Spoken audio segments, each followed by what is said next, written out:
Speaker making an announcement. Yes, the announcement by the Honorable Madam Speaker informed the House that he had received, actually it was the Honorable Mr. Speaker who informed the House that he had received information to the effect that Her Honor, the Vice President, in her absence, because she was attending to other government business, she was going to be represented by the Minister of Finance, Honorable Ambrose Lufuma MP, who was going to act as a leader of government business in the House from Friday 28th October until further notice. After that announcement by Mr. Speaker, the House proceeded to consider the question for oral answer number 81 and 82, Understanding Order 74.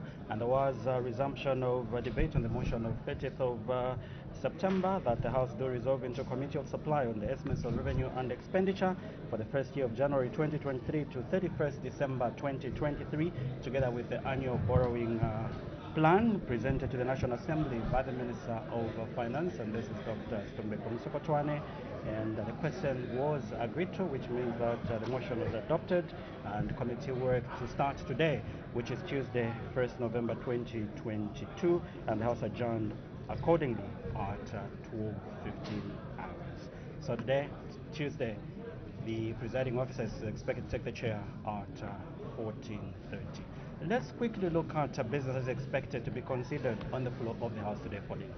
Yes, we have one question for oral answer and Understanding Order 76, and this question is coming from Luansenche, Member of Parliament, Mr. Chewetaulo, and this question is directed to the Minister of Agriculture, and he wants to find out whether government is aware that most farmers who were weaned off the Farmers Input Support Program for the 2022-2023 farming season without warning are on the verge of destitution. And the B part of the question, he wants to know, if so, when there will be plans to reinstate the affected farmers on the program. Since last week on Friday, the motion was adopted. The House resolved that motion be adopted, the motion that was moved by the Finance Minister. So today we expect the House to resolve into Committee of Supply to consider estimates of revenue and expenditure, including capital and constitutional and statutory expenditure. There will be commencement of committee work, and let's quickly look at the heads that are expected to be considered today. We have head 03, which is the National Assembly of Zambia. We also have head 05, which is the Electoral Commission of Zambia, and also head 06, which is the Civil Service Commission of Zambia, which is under office of the President. So those are the three heads that are expected to be considered in the Committee of Supply.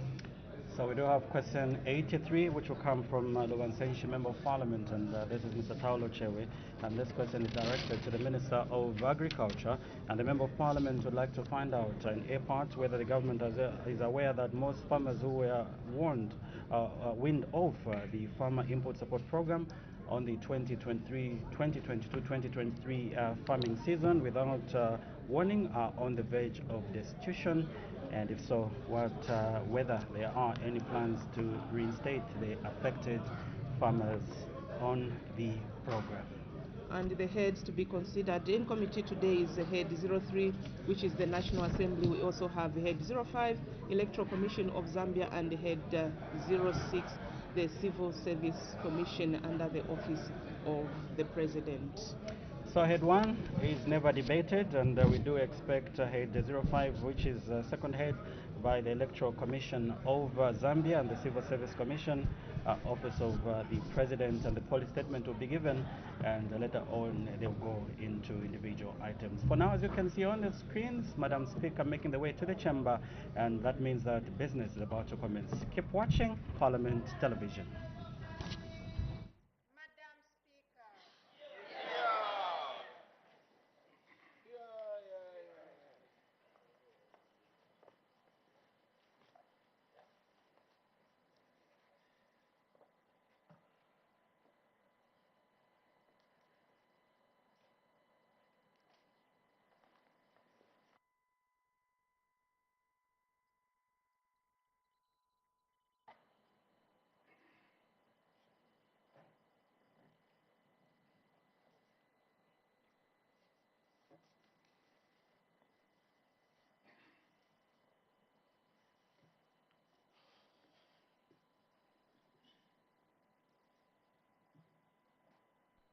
And then sing of Zambia, proud and free, land of wealth and joy in unity, victors in the struggle for the right. We won freedom's fight, oh, one, strong and free. Africa is our own motherland, fashioned with and blessed by those who blend. Let us all our people join as one, brothers under the sun, oh, one, strong and free. One land and one nation is our cry. Dignity and peace in Zambia's sky, like a noble eagle in its flight. Zambia, praise to thee, oh, one, strong and free. Praise be to God, praise be, bless our great Zambia, Zambia, Zambia. Remain we stand under the flag of our land. Zambia, praise to thee, oh, one, strong and free. Prayer. Almighty God, who in your infinite wisdom and providential goodness has appointed the offices of leaders and parliaments for the welfare of society and the just government of the people. We beseech you to consider with your abundant favor us, your servants, whom you have been pleased to call to the performance of such important responsibilities in this land. Let your blessing descend upon us here in Parliament assembled, and grant that we may, as in your presence, treat and consider all matters that shall come under our deliberation, in so just and faithful a manner as to promote your honor and glory, and to advance the peace, prosperity, and welfare of our country, and of those whose interests you have committed to our charge. Amen.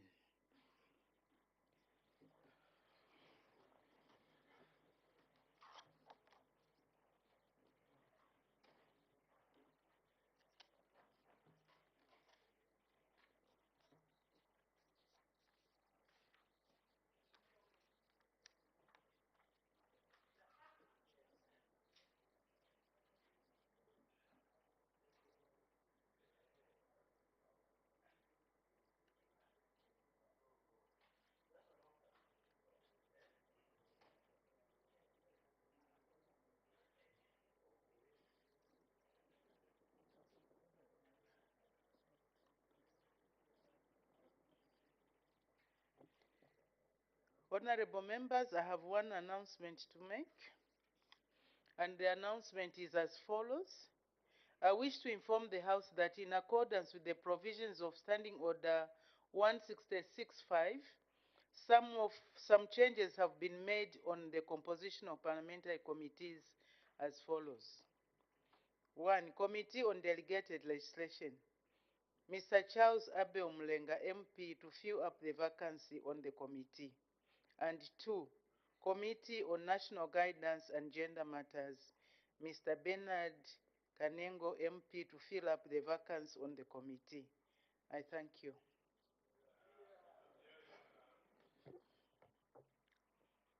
Thank you very much, honorable members. I was away, I was on leave. Greetings from the good people of Western Province. I have specific messages for individual members of parliament and ministers, and I will deliver them. The Honorable Minister for Green Economy and the Honorable Menyani Zulu, you have an invitation to visit His Majesty Litunga to go and share with him the issues on climate change. So please do get in touch with him so that you can arrange and see. Maybe you can carry the Honorable Member for Luena with you as you go to see him. Honorable Member for Sioma, for Congo, you can see me in my chambers. I have a message also for you. The Honorable Minister of Technology, also there's a message for him. I'll try to see him. Also for let me just say for everyone. The people are happy, but we need to do more. We need to do more in terms of the CDF. But otherwise, it was, we missed you. And also, I would like to take this opportunity to appreciate all the honorable members and to congratulate all of you for the role that you played in Zambia attaining 75% vaccination rate in terms of COVID. Well done. So if we continue working together, we can reach 100%. We can make progress. Matters of urgent public importance, the Honorable Member for Nakonde. Thank you very much, Madam Speaker, for giving the good people of Nakonde to raise this matter of public urgent importance pursuant to our standing orders 134, directed, Madam Speaker, to the Minister of Agriculture. Madam Speaker, Nakonde is a rural constituency, and mainly the population there, Madam Speaker, is comprised of small-scale farmers. And this is the source of the income there, Madam Speaker. Now, the people of Nakonde, Madam Speaker, are in a dilemma. They don't know what is happening with the Minister of Agriculture. Because, Madam Speaker, up to now, the people of Nakonde, they haven't received anything like fertilizer. They haven't even started the process of depositing the 400 kwacha. Madam Speaker, this is against what we were promised by the new donor administration, that they are going to increase the beneficiaries of the FISIP. And yet, some of the people, Madam Speaker, they have been removed from these cooperatives. Madam Speaker, is the Minister of Agriculture, therefore, in order to sit there comfortably with the Vatra mineral water aside, and yet the people of Nakonde are crying, Madam Speaker. They don't know if they are going to use the animal manure or not. Madam Speaker, I seek your serious guidance on this matter, because the people of Nakonde, they are going to die with hunger. I thank you, Madam Speaker. Thank you. The Honorable Member for Chawama.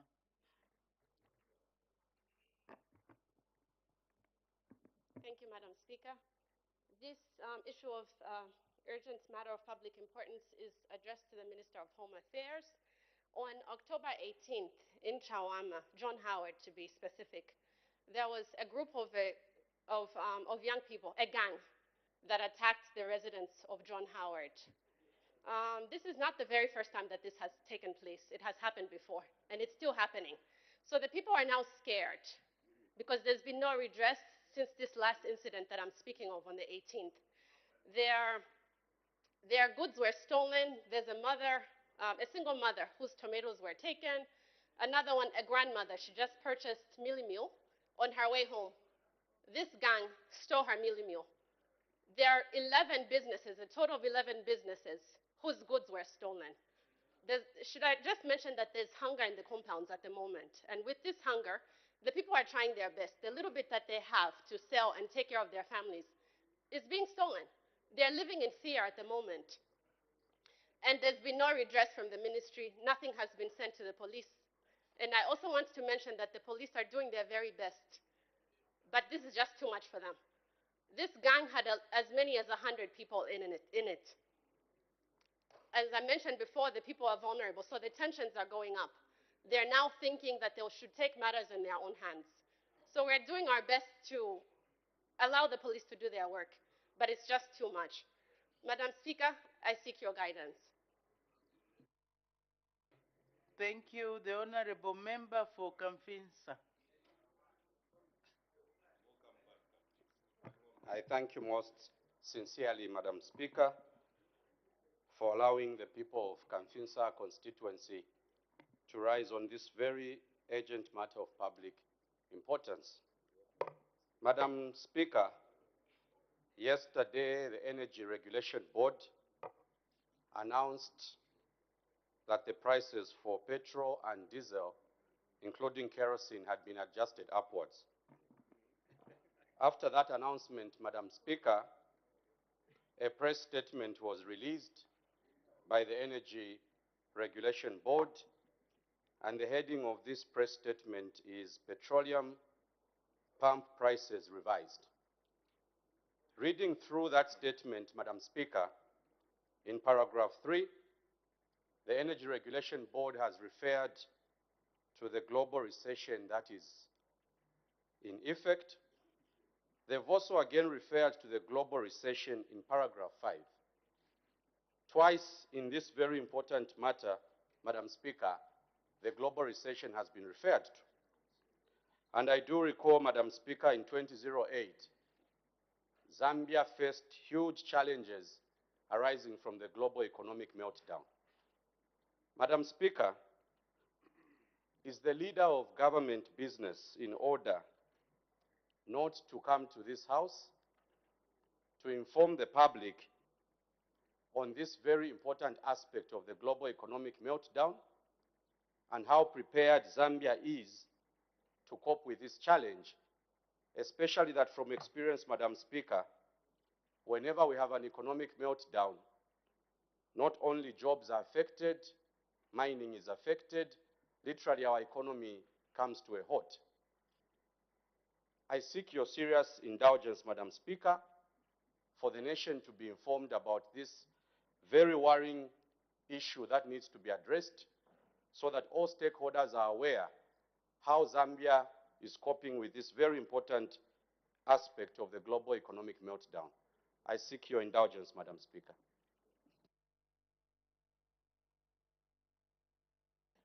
Thank you. The Honorable Member for Zambezi East. Madam Speaker, I sincerely thank you for the opportunity to raise this matter of urgent public importance. Madam Speaker, a few weeks ago, while lest you were aware, I rose on a matter of urgent public importance concerning the only district hospital that we have in Zambezi East, which is in a deplorable state. And in the solution that was given, thankfully, by the Honorable Minister of Health, who gave an assurance from government that a new district hospital was going to be built at a site already identified in Zambezi East. At the moment, we do have a mission hospital some 55 kilometers away from the township, which is being relied on. Therefore, the district hospital is doing most of its referrals to that mission hospital called Chitokoloki Mission Hospital. Now, that gives rise to another matter of urgent public importance, directed at the Minister of Infrastructure. For patients to be ferried from Zambezi District Hospital to Chitokoloki, they have to pass through a road which is almost a hell run. And some of the patients, especially pregnant mothers, are giving birth on the way. Others are dying on the way. Madam Speaker, I seek your indulgence. I would like to ask central government to consider upgrading that stretch of 55 kilometers to bituminous standards, so that as we wait for the new hospital, which is going to take a few years to be completed, patients should be ferried on a road which is passable. Madam Speaker, I seek your indulgence. Thank you. It has become a whole session. The Honorable Member for Isoka. Thank you, Madam Speaker. Madam Speaker, my matter urgent of public importance relates to FISIP. Madam Speaker, my people of Isoka are complaining. They are complaining that there is too much political interference in the FISIP administration of this year. They have also added new cooperatives on the same parks. My question goes to the Minister of Agriculture. I would like the Minister to explain to me why they have added new cooperatives, but they have the odd same number of the parks. I submit, Madam Speaker. Thank you. Thank you. The Honorable Member for Milanzi. Thank you, Madam Speaker. The matter that I'm about to raise is directed at the Minister of Agriculture. Madam Speaker, I note with sadness that hunger is looming in Katete District and Milanzi constituency in particular. Madam Speaker, I say so because most households in Milanzi constituency have run out of food. This is as a result of a poor harvest experienced this year because of the failure and the incompetence by the new Dawn government to deliver fertilizer in good time. Madam Speaker, to date, some farmers in Milanzi constituency are still owed top-dressing fertilizer from last year's farming season. Madam Speaker, this is November, and there is no hope when fertilizer will be delivered. The people of Milanzi, Madam Speaker, want to know when are they receiving fertilizer. The Minister of Agriculture, Madam Speaker, is he aware that he has continued to torture the poor farmers because of the inconsistencies in the delivery of fertilizer? Madam Speaker, I seek your guidance on this matter. Thank you. Thank you. The Honorable Member for Katombol. Thank you, Madam Speaker, for allowing the people of Katombola to raise a matter of urgent public importance directed at the Minister of Education or the Acting Minister of Education. Madam Speaker, in Katombola constituency, we only have one boarding secondary school, namely Kazungula Day Boarding Secondary School. And there is a very big gully there. This school is almost at the verge of being washed away. It's a rooming disaster. I've been engaging the Minister of Education from January. I rarely want to bring matters here before I engage the ministry. But now the rain and the heavens are pregnant, it's about to come. That school is at the risk of being washed away, Madam Speaker, and I wish that the Minister of Education, who was invited to visit that site, to give us a statement on what position government is going to take on that before a disaster does occur. I thank you, Madam Speaker. Thank you. The Honorable Member for Chama South.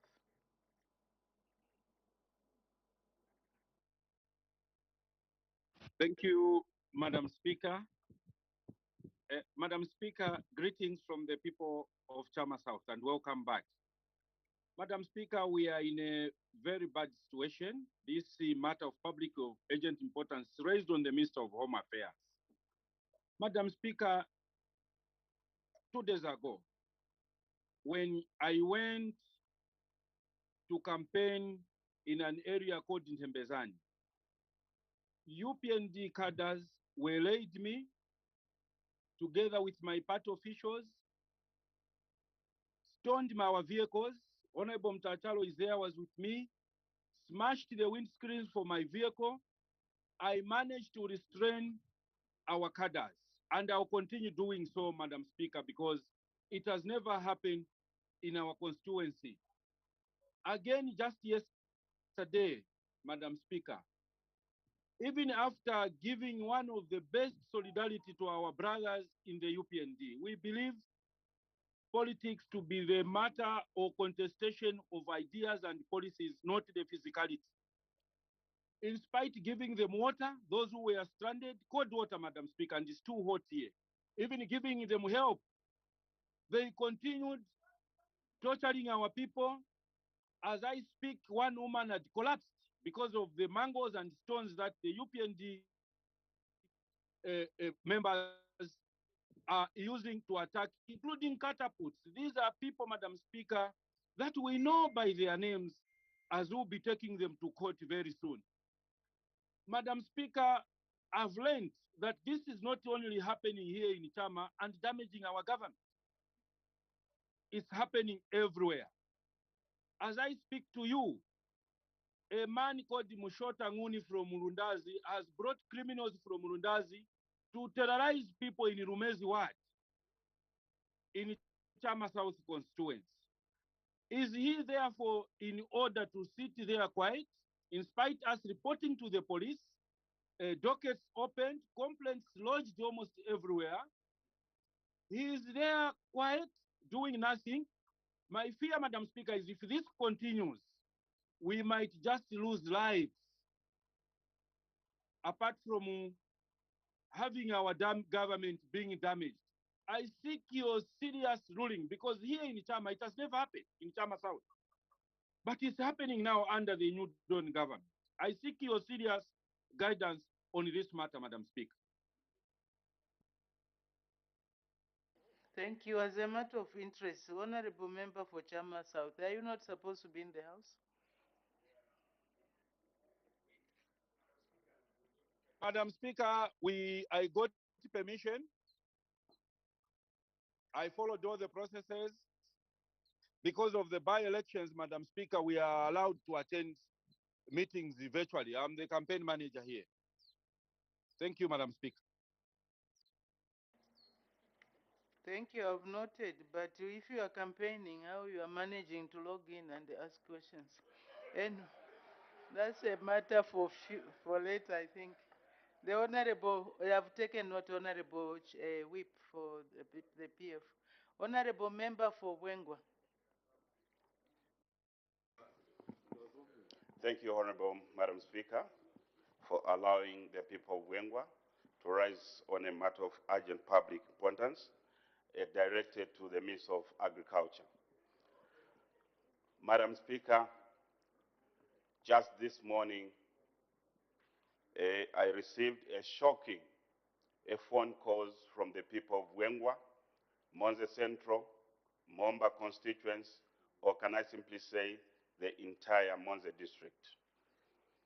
People out there, Madam Speaker, they are in large numbers trying to making a deposit to the banks so that they can deposit for their inputs, Madam. But right now, the people are told that those people nearby who are living nearby town, no CBD, they are supposed to be depositing individually, not as a cooperative. And the people coming in the far places, the people are supposed to give money to their cooperative leaders to go and deposit. Now we are wondering in Monze district why there are two types of, imagine, laws where instead of people are given money, the cooperative leaders to go and deposit, they are told that everyone who is living nearby town should go and deposit. And the situation right now, as I'm speaking, is very, very serious. There are a lot of people, and it's very difficult for them to deposit, Madam. And the issue, Madam, it's like we are now trying to kill the cooperatives. And why were the cooperatives formed? The cooperatives were formed to allow cooperative leaders to manage business for other friends in the cooperatives. And right now, people are complaining heavily, and people now are not happy about the situation or the directives given by the Minister of Agriculture. And the request is that let them right now, because we have delayed a little bit while, just to allow the system the way it used to be happening in the previous, so that people are able to deposit. Then these issues can only be maybe corrected beginning of February next year. But right now, we are wondering what the Minister of Agriculture is going to tell thousands of majority farmers, those who are living nearby townships, how he is going to help them so that we can decongest our banks and the system. Thank you so much, Honorable Madam Speaker. Thank you. Thank you for the 9 matters of urgent public importance that have been raised. Before I respond to any one of them, I just need to remind the honorable members the criteria upon which a matter of urgent public importance may be raised. The criteria is very, very clear, and I've made rulings several times on this by way of guidance, to give members guidance on which matter qualifies to be raised as a matter of urgent public importance.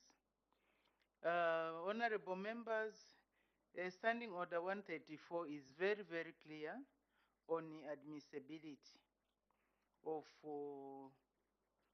these matters that are raised as matters of urgent public importance, and it specifically says, and I'll quote, a matter shall be considered urgent and of public importance if A, it is a case of recent occurrence, B, it does not relate to a general state of affairs, C, it involves the administrative or ministerial responsibility of the government, D, it requires the immediate attention of the House and the government, and E, it deals with only one substantive issue. A matter is inadmissible as a matter of urgent public importance if A, it has not been raised at the earliest opportunity, B, it has already been discussed by the House during the same session, C, it is not so serious as to require urgent attention, or it is sub judice. So let me now turn on to the individual matters that have been raised. I'll start with the one by Honorable Member for Nakonde. Maybe I'll deal with them. Honorable Member for Nakonde, against the Minister of Agriculture concerning the FISIP.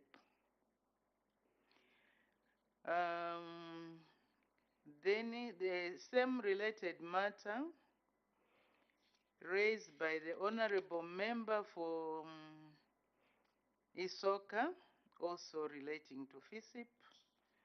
The Honorable Member for Milanzi, also relating to FISIP.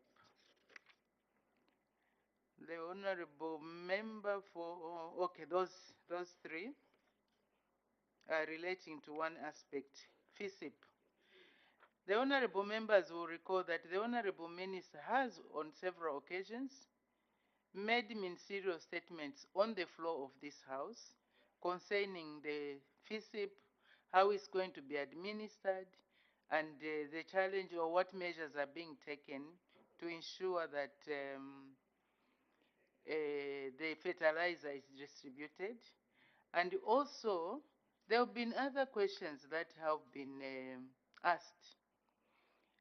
For example, there is a ministerial statement that is pending, which was given 2 weeks ago by the minister.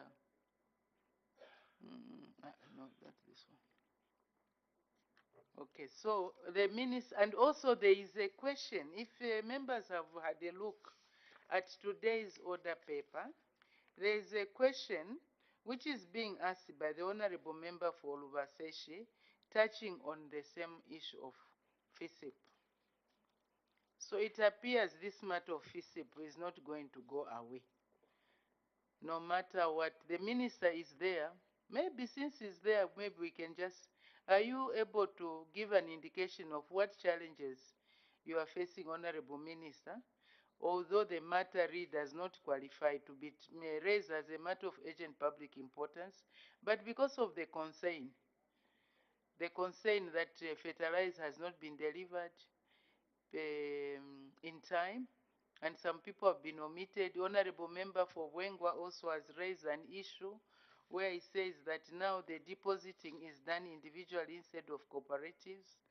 So, Honorable Minister of Agriculture, are you able to give an indication now, or?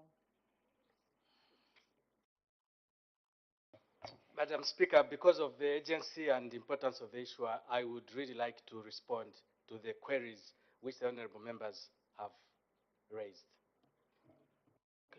Then maybe when I'm done with the responding to the others, you'll be given an opportunity just to shed some light, because the matter is urgent and the rains are already here. In Mongu, it's already raining.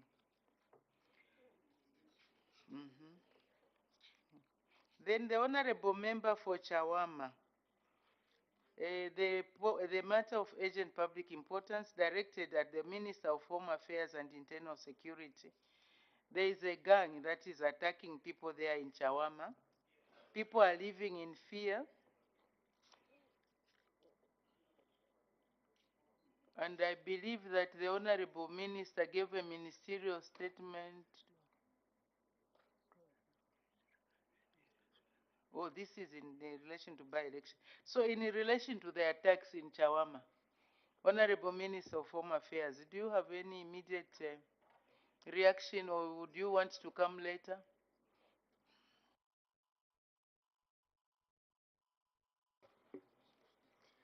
Madam Speaker, I'm able to make a statement immediately after the Minister of Agriculture has issued his. Thank you very much. Then let's proceed to the one by the Honorable Member for Zambezi East. Of course, it is an important matter that has been raised concerning the upgrading of the road to bituminous standard, but surely does not qualify to be raised as a matter of urgent public importance, understanding Order 134, and the criteria that is for admissibility as stated in Standing Order 135. So the Honorable Member for Zambezi East can maybe put in a question so that the matter can be raised as such. The Honorable Member for Katombola is about a school which is about to be washed away, or with the onset of the rains. It's in a bad state, and this is directed to the Minister of Education.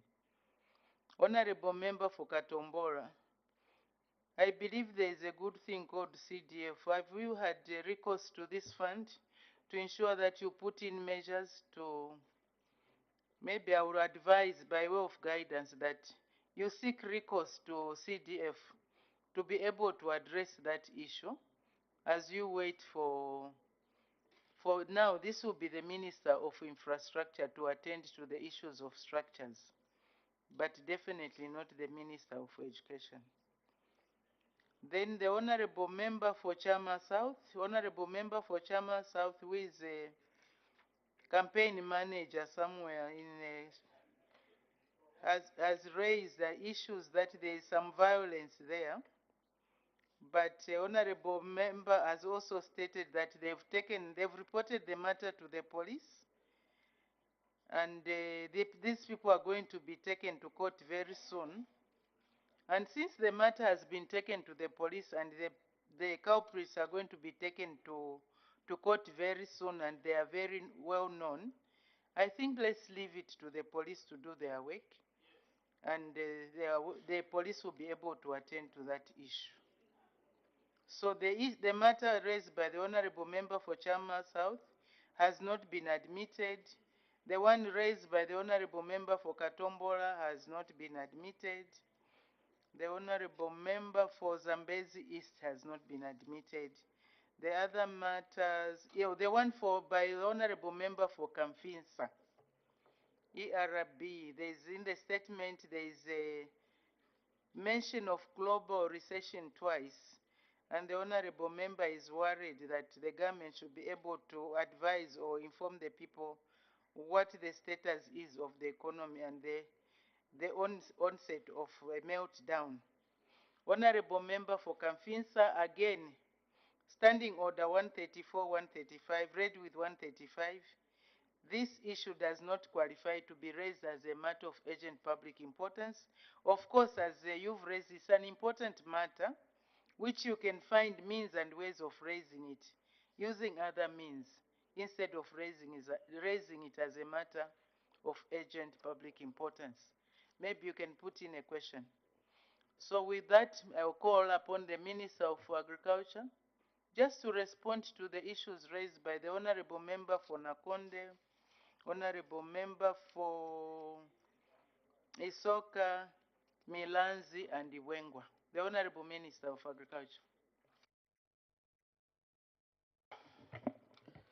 Madam Speaker, I should thank you for this grace to allow me to discuss with the honorable members here the problems which are being encountered. I'll start with Nakonde. Nakonde is indicating, Madam Speaker, that there's no fertilizer in Nakonde.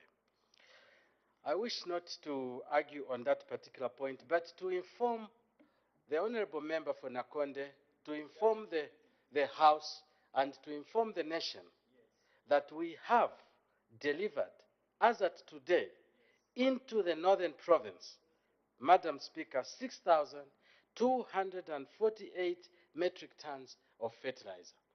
Therefore, to make an assertion and an allegation that people are going to die of hunger and all sorts of things might not be the right way of speaking, because we are merely alarming the nation.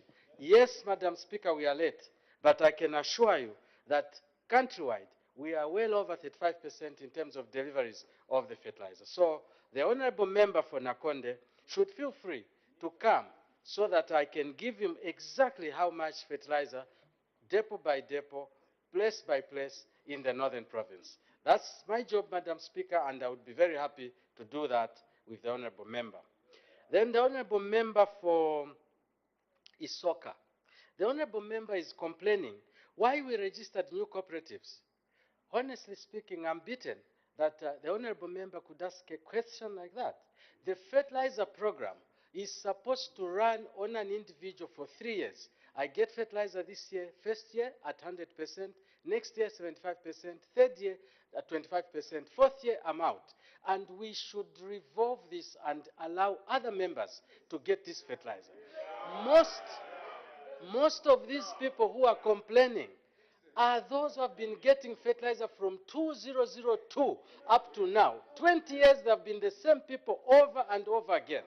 We should not allow that, and I would like my honorable sister there to encourage new cooperatives to register so that those who haven't benefited can benefit. So I would also encourage you, Madam, to come over. We have a chat so that we can assist each other. The honorable member for Milanzi, my good sister, I will not react the way I should have reacted. I did not like, Madam Speaker, the way she was telling the nation that we are punishing farmers and that there's no food in Milanzi because the UPND government did not deliver fertilizer on time. Madam Speaker, you are aware, the House is aware, the country is aware that last year the fertilizer we distributed was actually fertilizer we got from and only carried on from the PF government. Now, we are trying to heal this issue of poking each other on UPND versus PF. There's no need. So for you, Madam Speaker, Madam, for her to stand up here and say that we, UPND, failed to deliver fertilizer and therefore there's hunger is absolutely wrong, outrageous, and incorrect. We shouldn't mislead the country like that. Now, you are my sister, so why not come and talk to me? So I didn't... I don't think that's the way the House should run, Madam Speaker. Order, We order. inform Can the we have some country. quietness? We inform the country correct things. We carried on the fertilizer, which the previous government, my brother there, Honorable Katambo, had secured for 2 years. And when we came, we merely delivered the fertilizer. We only bought fertilizer for Southern Province and Western Province, not Katete. So let us tell the truth. However, I will answer a question now. Madam Speaker, if there is hunger in Katete, I would like the nation to know that as we speak now, the Food Reserve Agency, which is the holder of food for the country, has more than 1.2 million tons of maize. Even if we didn't harvest anything this year, there will be no one in Zambia who will die of hunger up until 2024.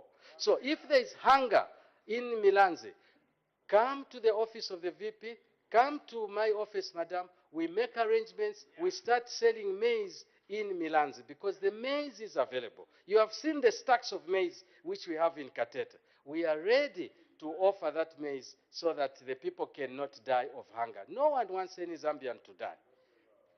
I thank you.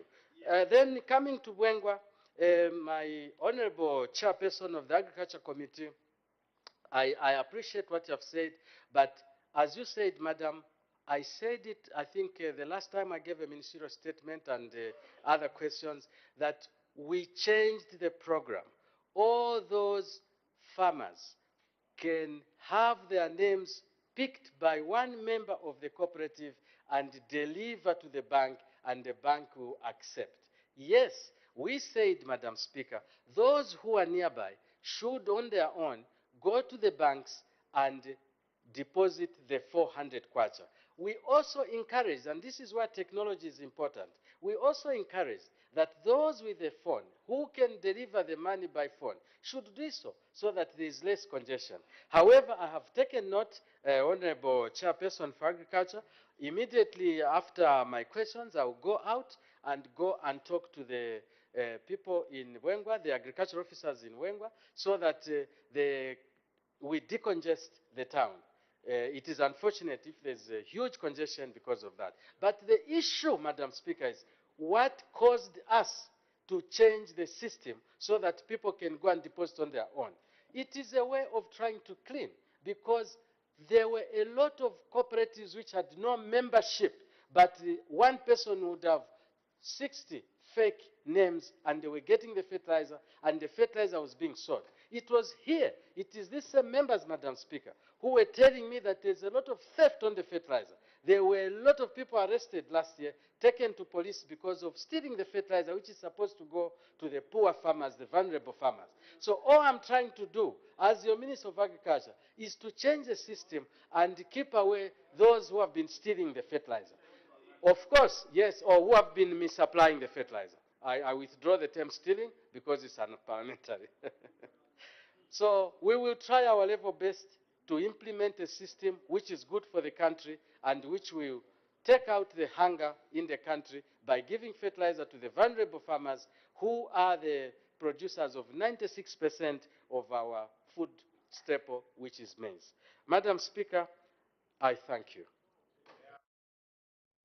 Thank you very much. So maybe there will be no questions and answers, but for the honorable members that were asking those questions, you've been invited to engage the Minister of Agriculture to go and clear these issues. But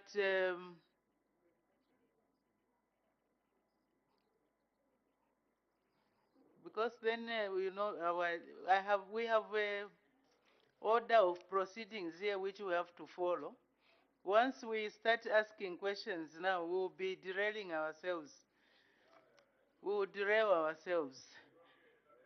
But there is a question of on FISIP that is coming. We can use that. We can take advantage of that. So those questions can be brought in when we are doing question number 83. So please just take down your questions and take note of your questions and then ask them at that time. But by way of guidance also, you know, if as honorable members start saying that people are dying of hunger, You know, you are sending bad signals to the people. They will become desperate. So as members of parliament, let's take responsibility. Let's ensure that this program for FISIP that the government is trying to implement, we find means and ways of people trying to appreciate what the government is trying to do. The idea here is that the people that had benefited from FISIP for so many years, they should have graduated now so that new entrants come in and also benefit. The idea is not to give the same people all the time. That is the idea behind that. So once we understand that, maybe we'll be able to advise our members in the constituencies accordingly. The Honorable Minister of Home Affairs and Internal Security will also respond to the one raised by the Honorable Member for Chawama. Thank you, Madam Speaker. Madam Speaker, with your permission, before I respond to the issue that was raised by the Honorable Member of Parliament for Chawama, Honorable Tasila Lungu, may I just have this rare privilege of congratulating the UPND through the new Member of Parliament for Kwacha, Honorable Mulenga, and our new member for Kavushi, for resoundingly winning the elections.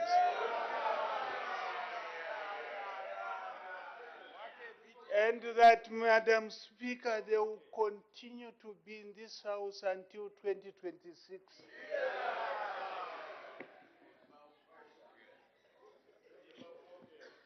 Madam Speaker, coming to the very important matter that was raised by my sister, the Honorable Member for Chawama, pertaining to the terrorizing of residents in Chawama. Madam Speaker, I would like to confirm that yes, we have a number of groupings called junkies that are terrorizing people in the various townships of Lusaka. We are aware. We are also aware of the political connotations pertaining to the harassment that is going on. Madam Speaker, I'm also privy to the video that is circulating pertaining to the harassment of people in Chawama, Kanyama, by junkies. And these junkies, Madam Speaker, as they are terrorizing members of the public, they are also issuing political statements. They are showing party symbols as they harass members of the public. We are aware. As Minister of Home Affairs and Internal Security, Madam Speaker, I wish to inform the nation that we are aware of what is going on, and we are not going to sit idle and allow the security of the nation and security of our people to degenerate. We are going to put up appropriate measures to counter what is going on. As we progress to protect our people, there will be some inconveniences. But I would like to appeal to members of the public to bear with us as we ensure to protect our people.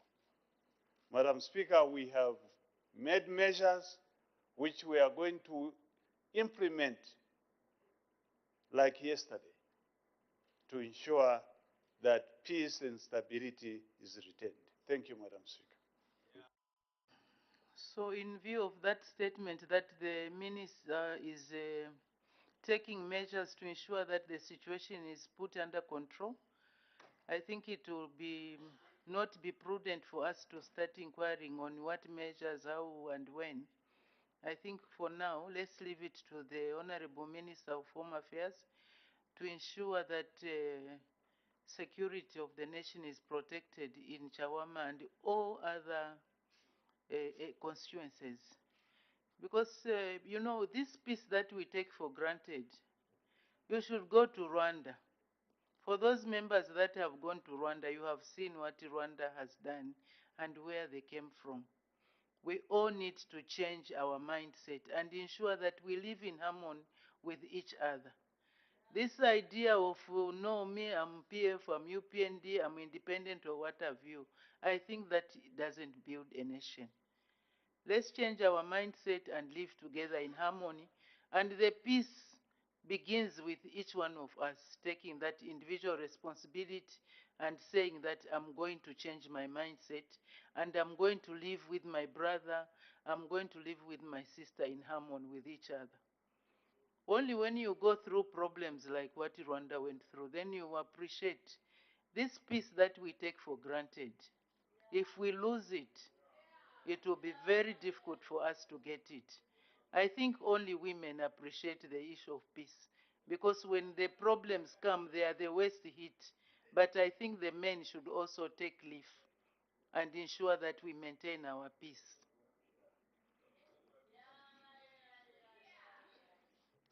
So let's make progress. Let me not be a preacher. I have permitted the Honorable Minister of Green Economy and Environment to make a ministerial statement. Before he comes, just for the avoidance of doubt, the Honorable, her Honor the Vice President is out of town for on government business, and the Honorable Minister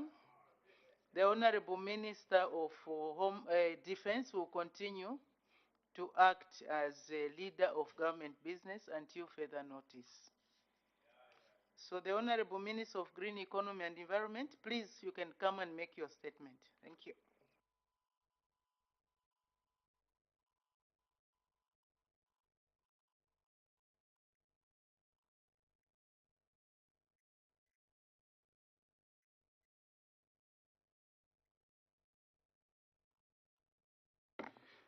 Madam Speaker, I bring you fraternal greetings from the good people of Nangoma, and they are very pleased with your preaching this afternoon.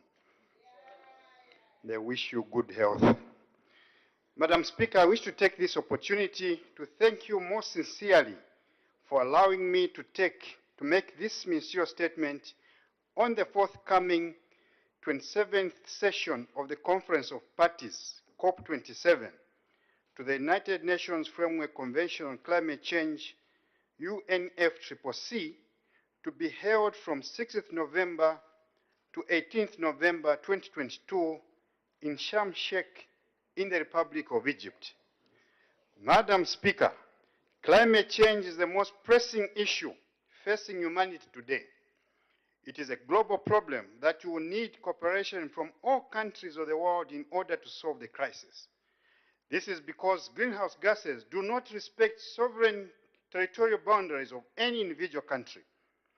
Indeed, greenhouse gases that are emitted in countries as far afield as China, India, the US, or the EU will ultimately contribute to global warming in faraway places such as Zambia. For this reason, climate change negotiations are done under the Global Forum, the United Nations Framework Convention on Climate Change, which was adopted in 1992 and whose objective is to stabilize the atmospheric concentration of greenhouse gases to avoid dangerous anthropogenic interference with the climate system. The convention, which entered into force on 21st March 1994, now has 119 parties. Zambia signed the UNFCCC Convention on 11th June 1992 and ratified it on 28th May 1993.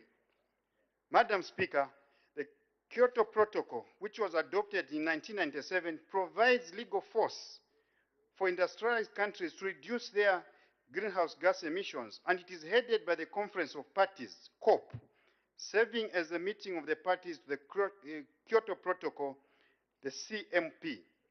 On the other hand, the Paris Agreement adopted in 2015 is aimed at enhanced and more effective implementation of climate change programs by aiming at restricting average global increase in temperature to 2 degrees Celsius while working towards limiting it to 1.5 degrees Celsius by the end of this century. The Paris Agreement is headed by the conference serving as a meeting of the parties to the Paris Agreement, the CMA. The COP, Madam Speaker, the CMP, and now the CMA are held simultaneously annually and constitute the highest decision-making body on climate change to provide guidance on the implementation of the provisions of the Convention and decisions aimed at addressing global climate change. Therefore, the main objective of the COP each year is to review the implementation of the provisions of the UNFCCC Convention in order to ensure effectiveness in addressing the global challenge. Madam Speaker, it is for this reason that I now stand on the floor of this House to render a ministerial statement on the 27th session of the Conference of Parties, commonly referred to as COP27. I will also touch on the matters that happened at the 26th session of the Conference of Parties in Glasgow, called COP26. Permit me, Madam Speaker, to start with COP27. Madam Speaker, Zambia will be attending COP27 in Egypt next week, and the leader of the Zambian delegation, as was the case for COP26, will be His Excellency, the President of the Republic of Zambia, Mr. Hakainde Hichilema. Madam Speaker, we need such a high-level delegation leader at the COP because in these conferences, there are 3 requisite ingredients required to unlock international financing for climate change mitigation and adaptation and environmental protection, and these include the following. Number 1, political commitment. This relates to leadership and understanding that is required to build the courage, the confidence, and the political space for accelerated climate mitigation and adaptation actions. This calls for a clear vision and commitment to pursue it from the political leadership, including good governance, prudent utilization of scarce resources, and zero tolerance to corruption. In our case, the New Dawn government's vision for tackling climate change to ensure environmental sustainability is summed up in the name of my ministry, Green Economy and Environment. Number 2, institutional arrangements. Improving institutional arrangements at all levels, that is national, provincial, district, and local levels, so as to better manage future challenges posed by climate change within the multidimensional context of modern-day socio-economic and developmental pressure. And number 3, the policy framework, a structured process for developing climate change strategies, policies, and measures to enhance and ensure human development in the face of climate change, including climate variability. Madam Speaker, of the 3 requisite ingredients for unlocking international climate financing listed above, I dare say that political commitment bears the highest premium. Today, the whole world has confidence in President Hakainde Hichilema, and they want to talk with him because they clearly understand his vision and he's walking the talk. In the climate change space, we want to capitalize on this goodwill and make the most out of it in terms of lobbying for climate finance to enable us to enhance the implementation of our climate change mitigation and adaptation programs, which define our green economy and environmental agenda. Additionally, our institutional arrangements and policy frameworks for climate change mitigation and adaptation are robust and solid enough to complement the high political commitment that we are enjoying at the moment. Madam Speaker, COP27 is dubbed an implementation COP, essentially highlighting the fact that we, as a global community of nations, are running out of time to meet our global goal of limiting global warming to 2 degrees Celsius, let alone 1.5 degrees Celsius by the end of this century. Indeed, the 2018 Intergovernmental Panel on Climate Change, IPCC special report on 1.5 degrees Celsius is unequivocal when it finds that limiting global warming to 1.5 degrees would require rapid and far-reaching transitions in land, energy, industry, buildings, transport, and cities. GlobeNet human-caused emissions of carbon dioxide would need to fall by about 45% from 2010 levels by 2030, reaching net zero around 2050. This means that any remaining emissions would need to be balanced by removing CO2 or carbon dioxide from the air. The question, Madam Speaker, is what happens if we overshoot the 2 degrees global goal limit? The answer, Madam Speaker, is that exceeding the 2-degree global goal limit would take us into an extremely dangerous territory, what we call climate tipping points, which are conditions beyond which changes in a part of the climate system become self-perpetuating. These changes may lead to abrupt, irreversible, and dangerous impacts with serious implications for humanity. For a country like Zambia, which is deep in the interior, a rain season without a single drop of rain could be a possibility. For low-lying small island states, the possibility of sea level rise that would submerge the entire island with people and property remains a possibility. The majority of the small island states are now ravaged by increasingly severe storms. The unprecedented floods that ravaged Pakistan in the last few months are another reminder of climate tipping points. The danger is real, Madam Speaker. Madam Speaker, as a global community of nations, there are essentially 3 gaps that COP26 in Glasgow could not close that we are taking to COP27, and these include the following. Mitigation gap. Climate mitigation pledges in the national determined contributions of all parties to the Paris Agreement put together fall off the 2-degree global target. In fact, with their current mitigation ambitions as at COP27, they would leave us with a temperature increase of 2.7 degrees by the turn of the century. This is contrary to the global goal of 2 degrees Celsius we've set for ourselves as a global community. Number 2, the financing gap. As at COP26, climate financing for climate change mitigation and adaptation was 20 billion, short of the 100 billion pledge that was made at COP15 in Copenhagen in 2009. Even then, committed pledges would only be actualized in 2023, if any at all. Adaptation gap, number 3. As at COP26, adaptation financing was at 25% instead of the 50% split between mitigation and adaptation, which is recommended by the Paris Agreement. Madam Speaker, it is because of the challenges highlighted above, among others, that COP27 has been dubbed as the implementation COP. It is hoped that the global community of nations will put their hands together at COP27 to close the gaps highlighted above in a meaningful manner. Developed countries will be expected to commit and actualize significantly more ambitious mitigation and financing pledges. COP27, Madam Speaker, is also special in the sense that it will take place on the African continent, a continent responsible for only 4% of the global emissions and yet suffering the most from the climate shocks.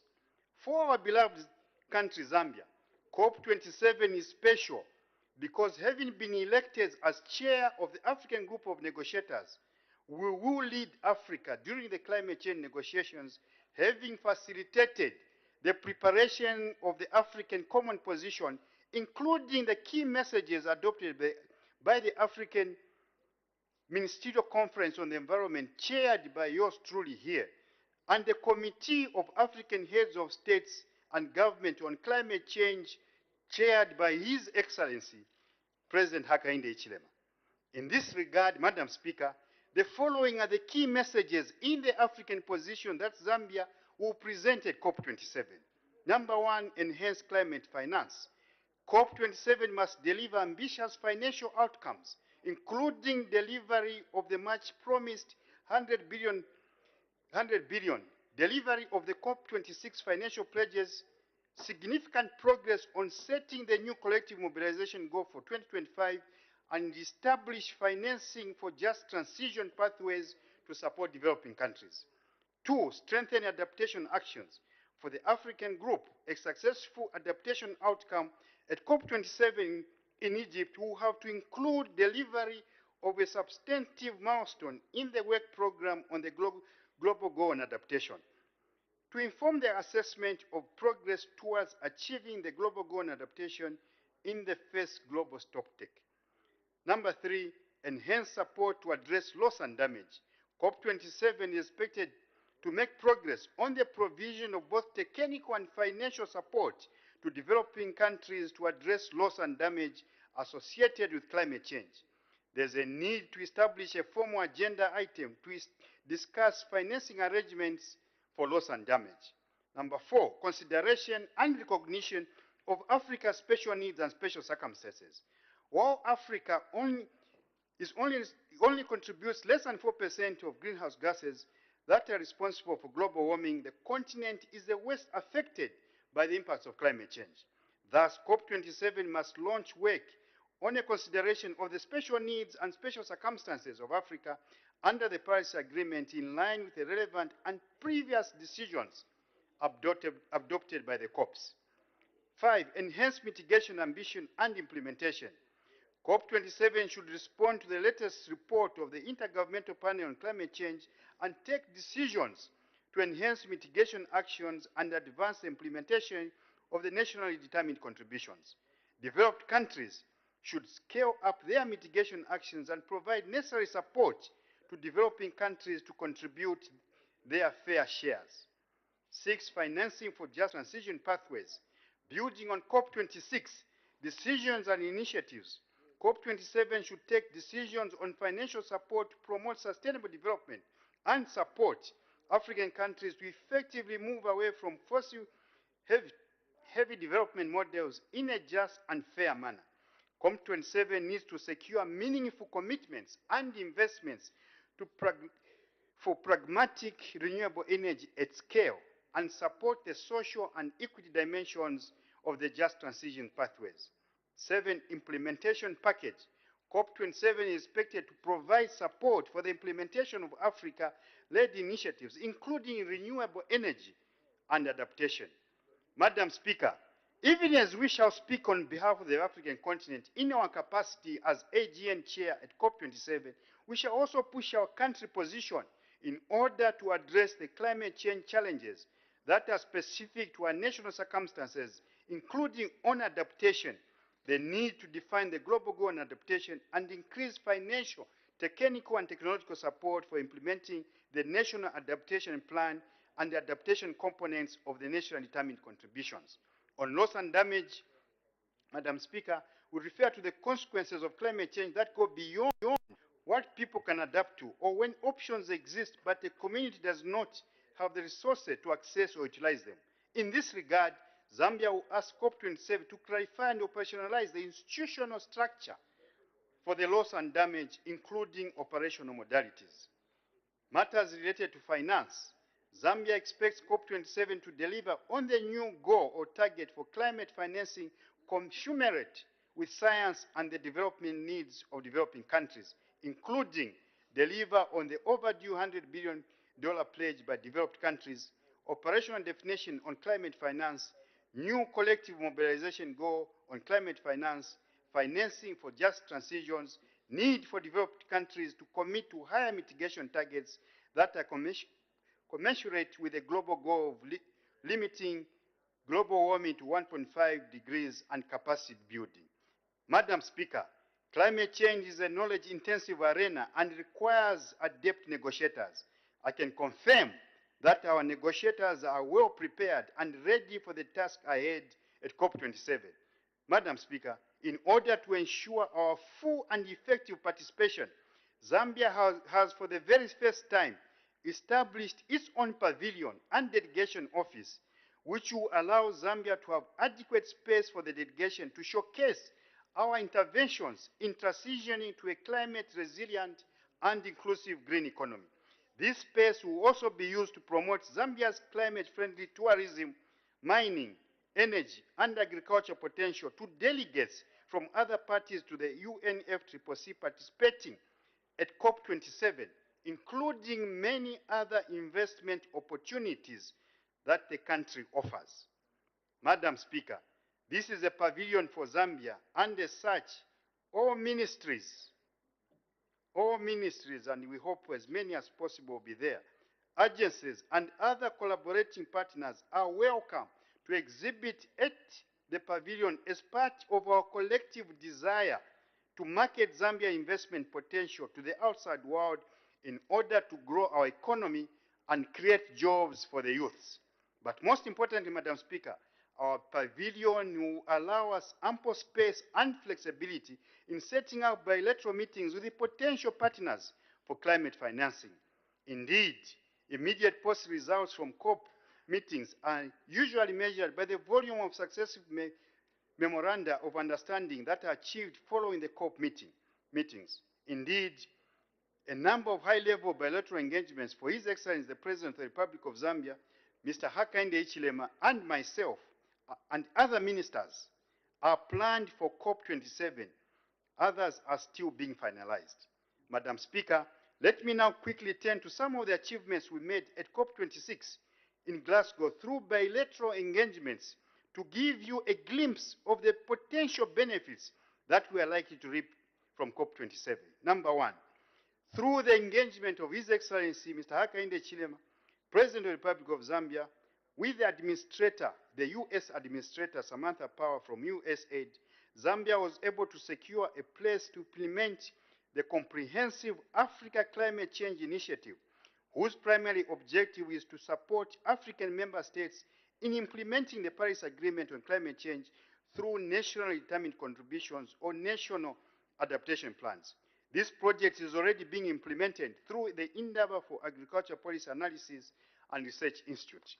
On the sidelines of COP26, President Hakainde Hichilema engaged with the then British Prime Minister, Mr. Boris Johnson, and signed a Green Compact deal, which focuses on mitigation measures that reduce greenhouse gas emissions while promoting adaptation and seeks solutions towards the impacts of climate change.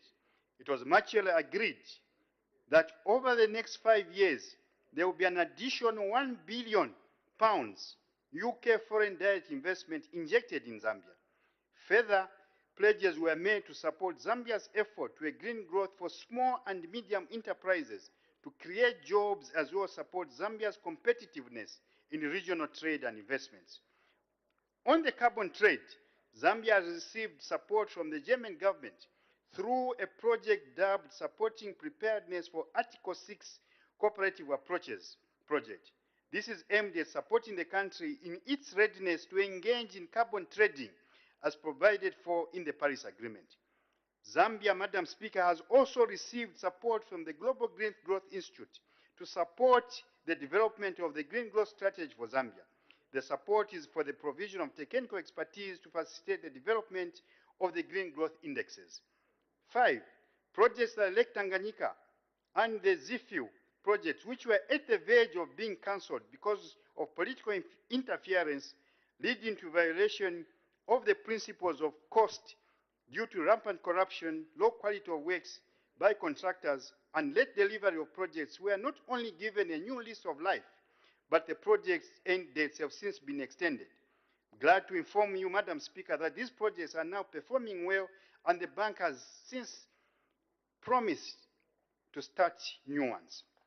As part of the process to contribute to the commitment made at COP26 to halt deforestation by 2030, Zambia will, at the COP27, sign a Memorandum of Understanding with the European Union. The Memorandum of Understanding is aimed at enhancing the role of Zambian forests in sustainable and inclusive national development and addressing challenges related to deforestation, forest degradation, and loss of biodiversity. Among the activities to support, including forest inventories, afforestation and reforestation, increasing the area of protected forests, increasing the number of forest-related decent jobs, reducing of the annual rate of deforestation of natural forests. Madam Speaker, at the global stage, such as COP27, we want to take maximum advantage of the unprecedented political commitment premised on the exceptional, visionary, and transparent leadership of His Excellency, the President of the Republic of Zambia, Mr. Hakainde Hichilema, that has brought abundant goodwill for Zambia. Every country, Madam Speaker, rich or poor, is yearning to establish a working relationship with Zambia at presidential and ministerial levels. Madam Speaker, our goal is to cash in on this huge political commitment as much as we can. So we look forward to many bilateral engagements at COP27. Madam Speaker, I'm very confident that with these engagements, will yield positive results that will help us leverage financing for environmental protection and climate change mitigation and adaptation in our country. As I conclude, Madam Speaker, I would like to encourage every member of this honorable House to take keen interest in climate change and environmental matters, as these are serious matters which cut across all sectors and affect everyone without exception. Greening the Zambian economy and environment is only possible when every Zambian is involved. Madam Speaker, I thank you. Thank you. The statement has really taken long, so we'll make it 20 minutes. I hope there will be sufficient interest, but the subject is very interesting. But may I take this opportunity to welcome into the House the new Member of Parliament for Kavushi and the Honorable Member for Kwacha. Please, you are welcome. Feel at home. Honorable members are now free to ask questions on points of clarification on the ministerial statement given by the Honorable Minister of Green Economy and Environment. The Honorable Member for Chienge.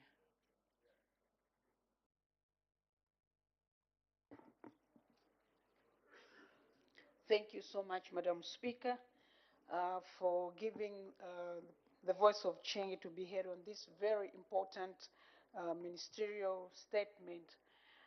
Through you, Madam Speaker, Madam Speaker, welcome back.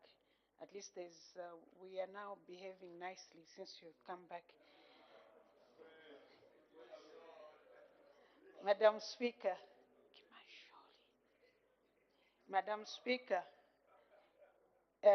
through you, I would like to find out what the ministry is planning to do.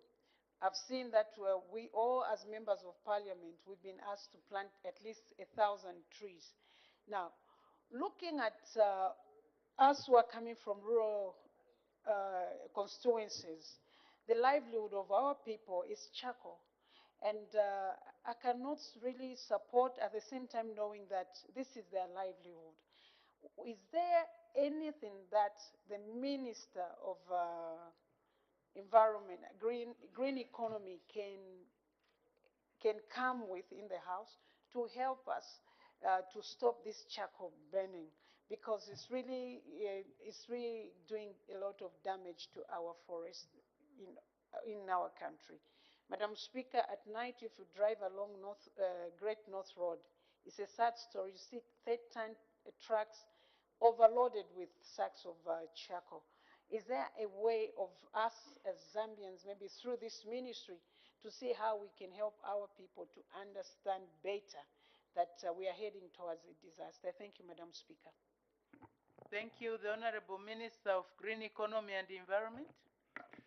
Madam Speaker, I want to thank Honorable Katuta, the Chienge Member of Parliament, who I admit has been very, very supportive to the ministry. And she's made a lot of effort in assisting us address the challenge of charcoal burning. Madam Speaker, in answering this same question, I would like to inform the honorable members here that it was again Madam Katuta, sincere apologies, honorable member, who, through her own efforts, actually invited us to Mukusha and Serenje, where there was a rampant deforestation as a result of charcoal burning to provide energy to processing of manganese. We moved with her there and stopped this cage. Commercial charcoal burning for processing in mining is not allowed under the Forest Act number 4 of 2015. And obviously, I would like to inform the public through this August House that offenders will be prosecuted. Other efforts in this same regard, Madam Speaker, is that we're enhancing the Forest Act number 4 of 2015, as well as the EMA Act, Environmental Management Act, to ensure that there are stiffer penalties for would-be offenders. But as well, we are also talking, actually, we launched the communication and advocacy strategy to teach our people on the devastating effects of climate change, because deforestation really contributes to this, to global warming. So we are talking to our people. We are also talking very closely with the Ministry of Agriculture, Honorable Mutolo, to see how we promote climate-smart agriculture to increase productivity for our people as the alternative to charcoal burning. On the issue of planting of trees by honorable members of parliament, I would like to urge you, members of parliament, I think we have sufficiently debated this issue. We have requested yourselves. Indeed, we urge you to up your interest. Issues of climate change are real issues. All members across the aisle, we are breathing the same air now. This air will be polluted because of climate change, because of greenhouse gas emissions. So every member of parliament, without exception, must come on the table. It's not a green economy and environment issue. It's a Zambian issue. It's a global issue. So I invite all of you to plant trees after all monies have been allocated in the budget, in your CDF. Honorable Kampiongo, I invite you to my office, actually, so that I see how we can work together in Shiwangandu. I'm aware that there are plantations which have come up there, and you're doing a good job. Thank you, Madam Speaker. Thank you. The Honorable Member for Shiwangandu. Thank you so much, Madam Speaker, and let me join my colleagues in welcoming you back to the chamber. And on a sad note, just allow me to convey my sincere condolences to one of our colleagues, the leader of opposition who lost his brother yesterday. Madam Speaker, we appreciate the ministerial statement delivered by the Honorable Minister and the issues he has raised with us. Taking you back, Honorable Minister, we had Paris Agreement, COP26, and now we are going to this COP27. And I want to agree with you that some of us have been proactive indeed, as you have confirmed on the floor, in terms of reforestation programs. The key challenge, Honorable Minister, we have, like the Honorable MP for Chiengi stated, is livelihoods for our people. We need to balance the scale. You have heard our complaints about the FISP program, which we shall be following up with the minister, which is supposed to be an alternative source of livelihoods for our people who engage in activities such as charcoal burning. As you are negotiating for resources, because all these mitigation factors cannot be implemented without resources. And yes, we can rely on the international community and those that we feel are contributing to the emissions, but we also have to have homegrown solutions. How much resources are you intending to put into these mitigation measures?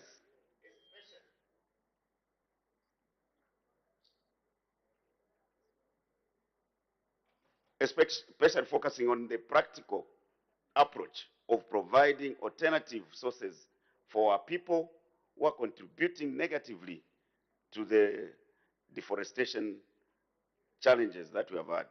I thank you, Madam Speaker. Thank you. Also, may I extend my sincere condolences to the leader of opposition on the passing of his dear brother. May his soul rest in peace. The Honorable Minister.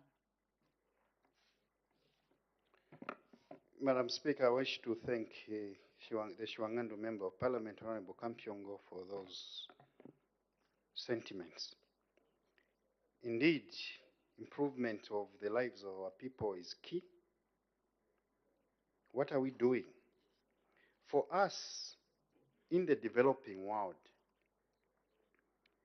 growing our economy, just a mere growing our economy, all sectors of our economy, upping our nationally determined contributions to COP means growing our economy in the agriculture sector, in the energy sector, in the manufacturing sector. This is key. Uplifting the people from their levels where they are now to the middle income bracket is key. So growing the economy of Zambia is key to ensuring that our people's livelihoods are improved. If you listened carefully, I also took time to talk about carbon trading. We want to teach our people, we want to come to a level where a tree standing there is more valuable than the cut one. It's a reason why Honorable Stumbeko Musokotwane has also allocated some financing for us to establish timber exchanges so that the little trade we live in timber will be one where there's international pricing, international markets, but also where we add value to that tree. We will be promoting afforestation projects and reforestation. And as I said already, because of the goodwill the international community has, indeed we need to leverage climate finance now, because the developed world have now come to an agreement that with us as Africa only contributing 4% to greenhouse gas emissions, we've made the case that for us to live a livable climate, earth for all our people, everybody must contribute, especially more so the developed world. Indeed, I've confirmed on the floor of the House that various efforts are being done, but we need to do more. One of the biggest challenges is actually communication and advocacy. We need to convince our people that this is the right thing to do. In agriculture, we are also trying to encourage conservation farming, less use of chemicals.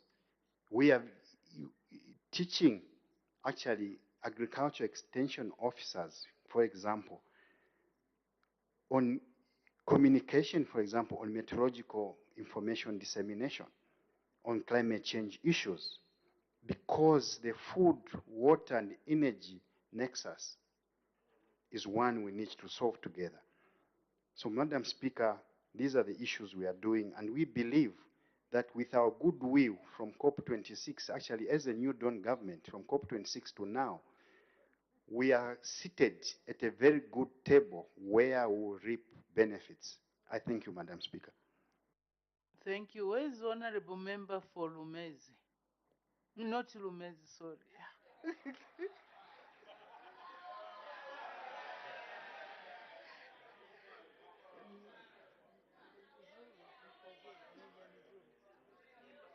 Okay. Sorry, I meant Nyimba. Anyway, we missed the Honorable Member for Lumezi. But I wanted to refer to Honorable Menyani Zulu for his Nyimba. Okay. I had said that we can learn a lot from the Honorable Member for Nyimba. So, Honorable Members, as you complain about charcoal burning of trees, and that's why the Kuta and His Majesty, the Litunga, have asked the Minister of Green Economy and Environment, Honorable Menyani Zulu, the Honorable Member for Nyimba, and the Honorable Member for Luena to go to Western Province and discuss these same issues. Because whereas in other places you have truckloads of charcoal, in Western Province we have youths, young people carrying charcoal on bicycles. These are graduates. They have no jobs. So if we can find ways and means of how we can benefit from our forests without cutting them and looking after them, which Honorable Member for Nyimba is doing for his people. I've mentioned this, but looks like people are not taking it serious. Maybe you can you can arrange a workshop for him to share his experiences. The Honorable Member for Iteshteja. Thank you so much, Madam Speaker, for giving the people of Iteshteja an opportunity to make a follow-up question to the Minister of Green Economy. Madam Speaker, the unprecedented political will that is being demonstrated by your government towards mitigating climate change should be recommended, Madam Speaker. Madam Speaker, the Minister, in his statement, he did mention how this government, through the COP27, would want to see to it that climate financing is increased and also issues around global warming and climate adaptations are sustained. Madam Speaker, the conversation that the Minister is taking to COP27, it begins with your members of parliament right here who are making the laws that intends to sustain climate financing. Madam Speaker, I would also want to mention that Zambia has the largest caucus on the climate and environment with over 120 members, and I am the co-chair of that important caucus. As the Minister heads to Egypt, Madam Speaker, in order to sustain this conversation, the members of parliament in this house, like you mentioned, Honorable Menyan, they've got stories to go and share, and they've got a lot that they are going to learn there, which they can bring back home and be able to sustain the efforts of this government. That means well. My question goes to the Minister, Madam Speaker.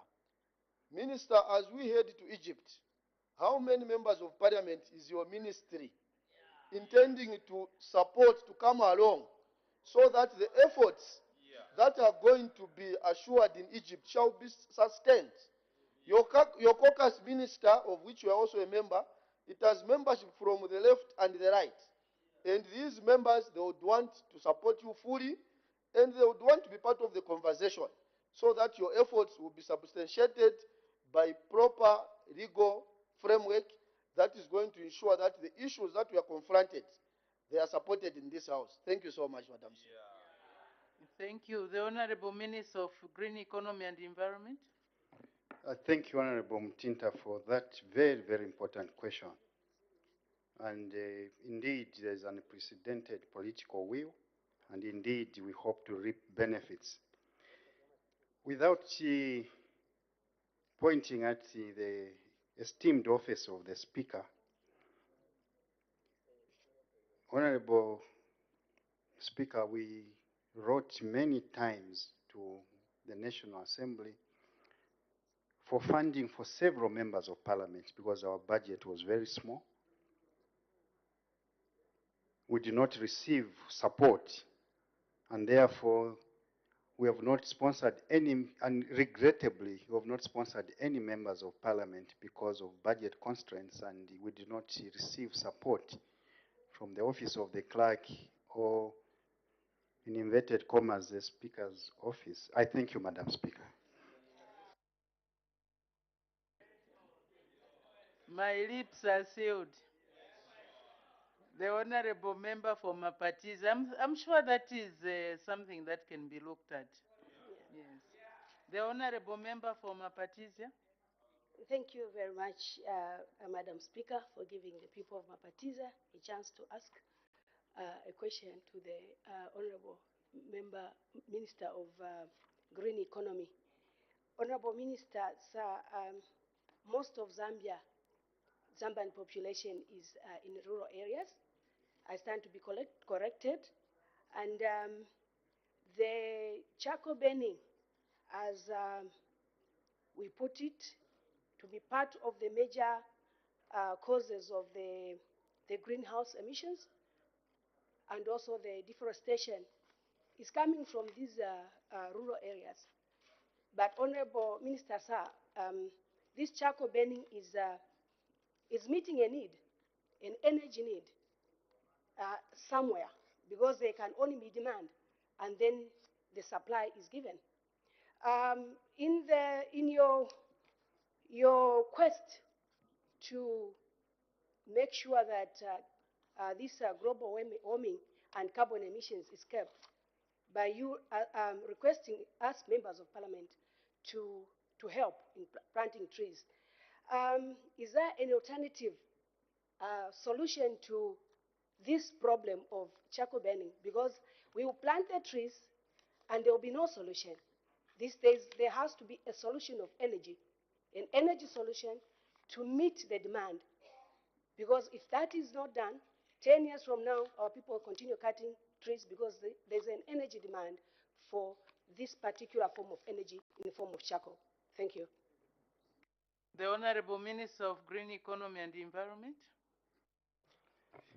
Thank you, Madam Speaker, and thank you, the Honorable Member of Malpatisia, for that very, very important question. But before I answer this question, Madam Speaker, I would like to take on your commitment to sponsor a few members of Parliament here, and I can confirm to you, Madam Speaker, that we are able to register them in the remaining time and allow them to travel as quickly as possible. So this has been our call, and we thank you in advance for making it possible for my fellow members of Parliament to travel. I'm looking at the Minister of Finance, who is not looking at this side. Okay, Madam Speaker, the Honorable Member of Mapatiza brings out a very, very important question, and that touches on participation of members of Parliament. Madam Speaker, I rarely hear of honorable members of Parliament here in this House condemning deforestation from charcoal burning. Why are we scared to educate our people? Is it because of political ramifications? This deforestation, this rampant charcoal burning happens in our constituencies. Nobody stands on the podium or calls a press conference to condemn charcoal burners in our constituencies. I encourage you to tell our people the truth, to encourage our people to engage in sustainable farming. Indeed, Honorable Mutolo is trying his best efforts to ensure that FISIP works, that agricultural activities contribute to our GDP, and that the livelihoods of our people are improved. This is committed to do it. But we need to talk to our people also. We need to talk to our people. So my challenge is back to the members of Parliament. You who understand these things better, you who know that we are reaching climate tipping points, you who know that the causes of climate change partly are deforestation, we need to teach our people. So I encourage members of Parliament to speak more boldly. Don't keep quiet. This is a crisis, and a crisis demands that we all speak boldly. Come on board. This is not for the Ministry of Green Economy and Environment. This is for the whole House, without exception. Honorable Kampiongo, you must do more. I thank you, Madam Speaker. Thank you. The Honorable Member for Ron.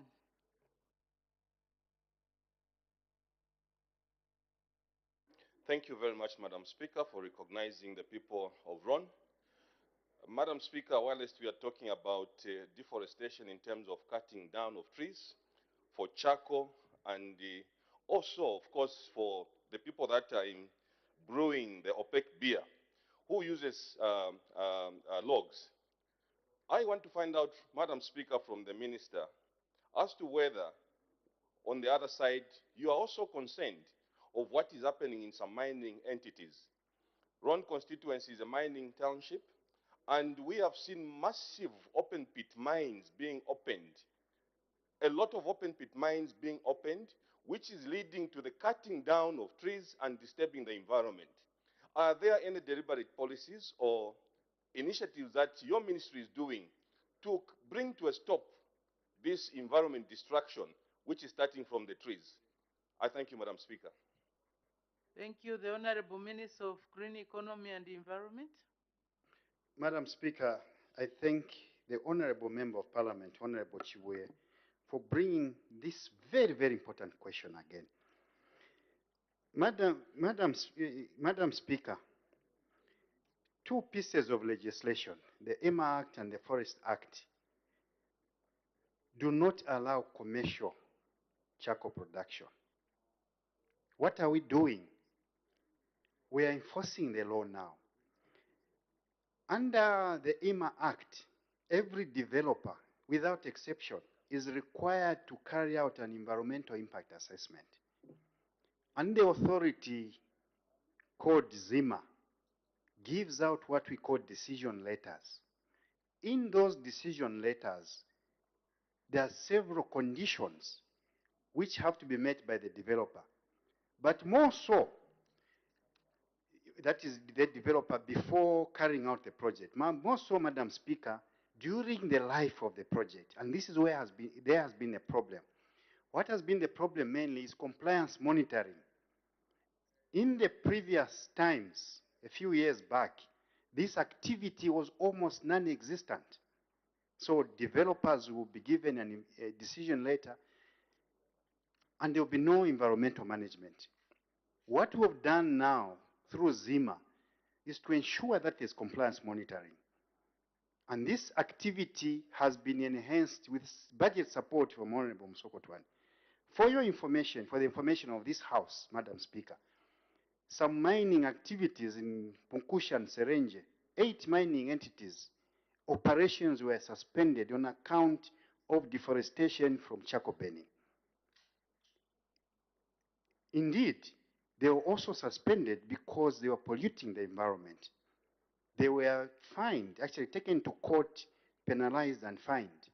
As we speak today, there's a cleanup of the environment in Mukusha and Serenje, as my honorable members from that area can confirm. What this has done also, Madam Speaker, is that it has also sent shivers in other mining entities, which I am reliably informed are now cleaning the environment, because we are surely, slowly but surely, going to ensure that they comply with the law. Madam Speaker, I thank you. Thank you. The Honorable Member for Lundazi. Thank you, Madam Speaker, for giving the people of Lundazi this chance to ask a question to the Minister for Green Economy.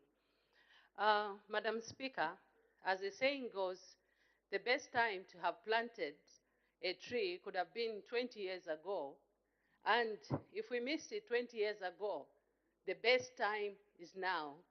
Honorable Minister, the question I have for you, does the ministry have any seedlings that you can be able to share with the honorable members here, so that when we go back to our constituencies, we can go and start planting a tree today and not tomorrow? I submit. Thank you. The Honorable Minister of Green Economy and Environment. I thank you, the Honorable Member for Lundazi, for that. Again, another very important question. And I want to adopt her saying, the best time to have planted trees is 20 years ago. The best time is now. I cannot agree more with her. Madam Speaker, our forestry department right now has in stock in excess of 1 million trees to be supplied at cost to all members of parliament. Zafico has also enough stocks, and actually other timber companies have enough stocks to supply at cost to members of parliament. This is an activity we must promote. And maybe let me take this advantage of this time, Madam Speaker, as well, to inform this honorable House that those making the best efforts to plant trees will support tree planting at scale with the climate financing we are about to sign.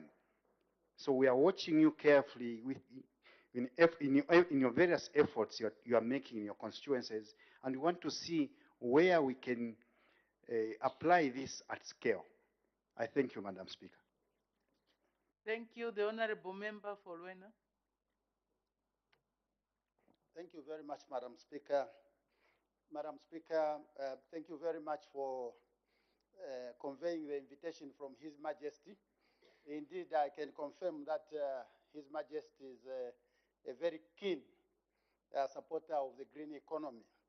In fact, I'm sure his invitation fits in very well with the COP27 agenda. That's not to say that the Member of Parliament for Luena should be included in the delegation. I'm just confirming the link. Madam Speaker, I have a young man in my constituents by the name of Angola who runs an outfit called Baila Malasha. He makes charcoal from rice husks and sawdust. My question to you, Honorable Minister, is do you have, as part of climate resilience programs, financing packages available for innovative ideas such as this one that's running in my constituency, so that they can increase the production of charcoal, special charcoal that is, which would reduce on the, which would also counter the deforestation activities that are so widespread throughout the country, and the Luena is no exception. Thank you. Thank you. The Honorable Minister of Green Economy and Environment. I thank the Honorable Member of Parliament for that, again, very, very important question. And I would like to inform the Member of Parliament that we received the invitation by the Litunga with both hands. I must also confirm that I've met His Majesty, and I must confirm he's very well versed in these issues and is a very, very concerned man. I would also want to confirm with you, Madam Speaker, that the Barroso Royal establishment is on board to help not only the ministry, but the country at large, the whole government at large, to ensure that our forests are protected, that the environment is protected. We will be signing a memorandum of understanding very soon with the Barroso Royal establishment to manage our forests through community forest management. This is allowed under the Forest Act number 4 of 2015. You will recall, members of parliament here, that 20, 30 years ago, as Lundazi MP alluded to, our forests were not depleted. There was better forest management. We need to go back to place the same value we did 20, 30 years ago. Now more so that we are at the tipping climate levels. Madam Speaker, the idea, the innovative idea of agricultural waste to what we call charcoal briquettes is one we are piloting as well with the Ministry of Science and Technology. We believe that making charcoal briquettes from agricultural waste is one way of solving the charcoal crisis. So all innovations, Honorable Member of Parliament, I want to confirm, are welcome. And in fact, I think it's Absan Zanako 5 months ago who supported youths who had innovations in this space. So all innovations are welcome. Science is there to solve challenges of humanity. I thank you, Madam Speaker.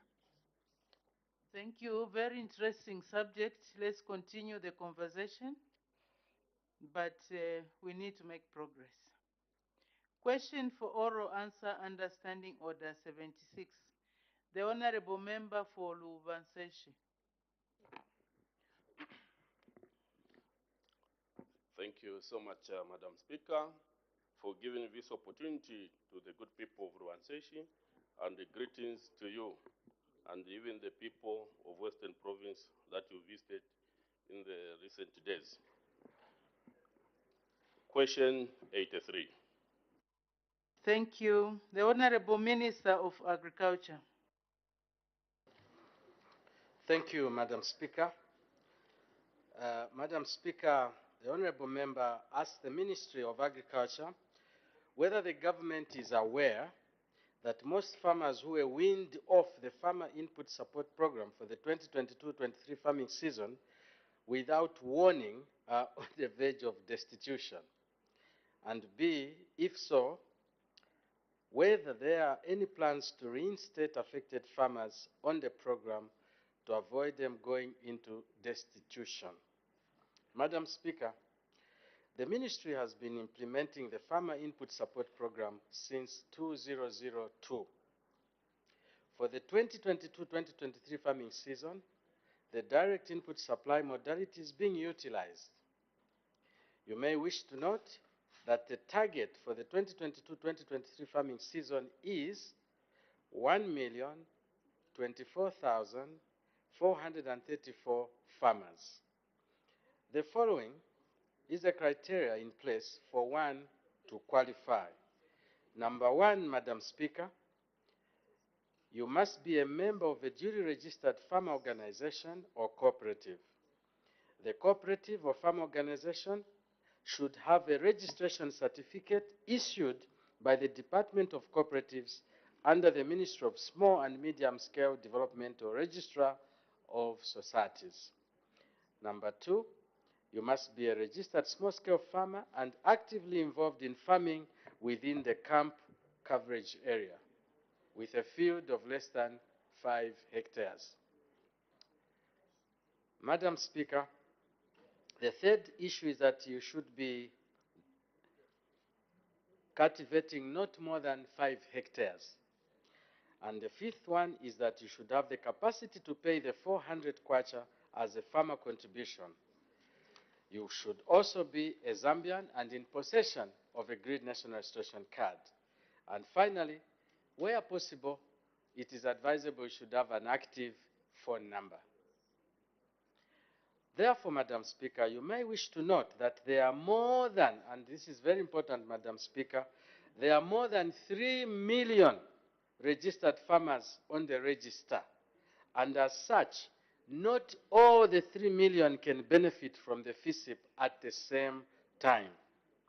Due to resource constraints, in addition to the rising cost of inputs, the government can only support 1,024,434 farmers in the 2022-2023 farming season.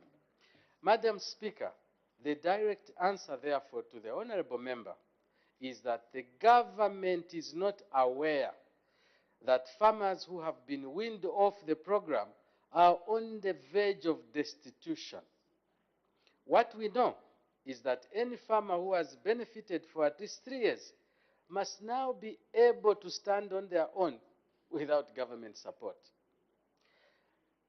For B, Madam Speaker, there are therefore no immediate plans, and I would like to repeat this, there are no immediate plans to reinstate the affected farmers on the program. If they have been left out, there is no way that they can be put back this season. Madam Speaker, I thank you. Thank you. In view of the interest that has been generated by this subject, by way of guidance, if honorable members would ask specific questions, one question only, please do not debate, so that as many members will be able to ask questions. The honorable member for Shuangandu.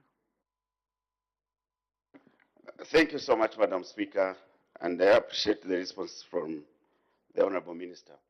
Madam Speaker, truth be told, all of us here, members of Parliament, both on your right and your left, who represent rural farmers, have got the same and similar challenges.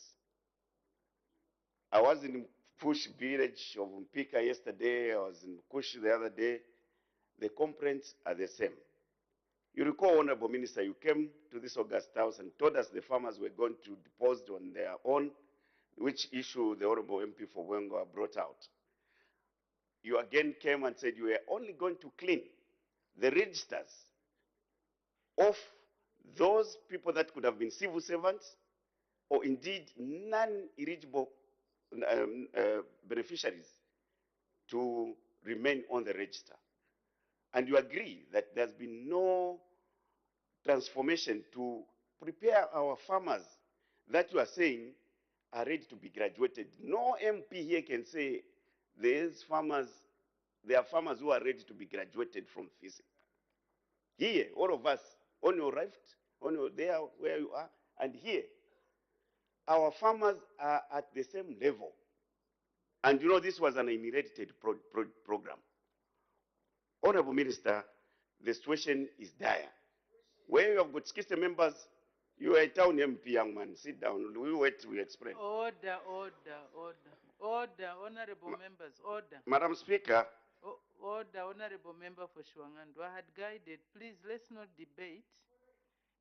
And also, honorable member for Kankoyo, please do not interject. Otherwise, you will go and spend a few minutes outside. May the honorable member for Shuangandu continue. Thank you so much, Madam Speaker. Madam Speaker, the situation as it stands You have got cooperatives that have just probably increased the number, maybe 60 members, sharing maybe about 36 bags. And now people are using what they call medas, you know, which are tins to measure how to share fertilizer, Madam Speaker, on the ground. What urgent measure, Honorable Minister, are you going to put in place to ensure, because this matter will culminate into hunger? We are being sincere with you, Honorable Minister, because we are speaking what is obtaining on the ground. What are you able to do with the remaining time to try and cushion these farmers you may think are ready to be graduated from FISIP when they are not ready? I thank you, Madam Speaker. Thank you. The Minister of Agriculture. Thank you, Madam Speaker, and I thank the Honourable Member for that position. Madam Speaker, the program covers 1 million farmers. In Zambia, we have more than 3 million farmers.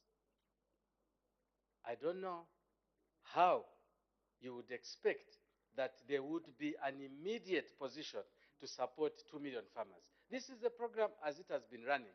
The truth is, 1 out of 3 or 1 out of 4 farmers will benefit from FISIP, and we are expected to pick the most vulnerable. And I want to repeat, Madam Speaker, some farmers have been getting this FISIP from 2002 up to today.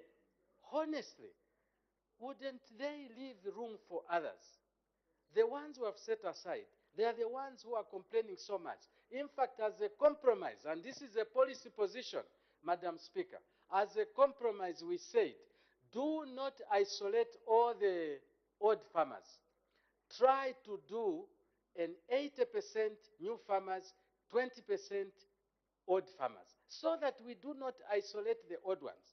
Within, internally, and I want to repeat this, everywhere, including in the Honorable Mpika, including in Mpika, we have said 20% should be old farmers, 80% should be new farmers.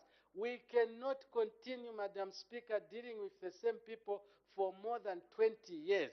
Where is the fairness here? Where is the fairness? Let others benefit. This is free fertilizer.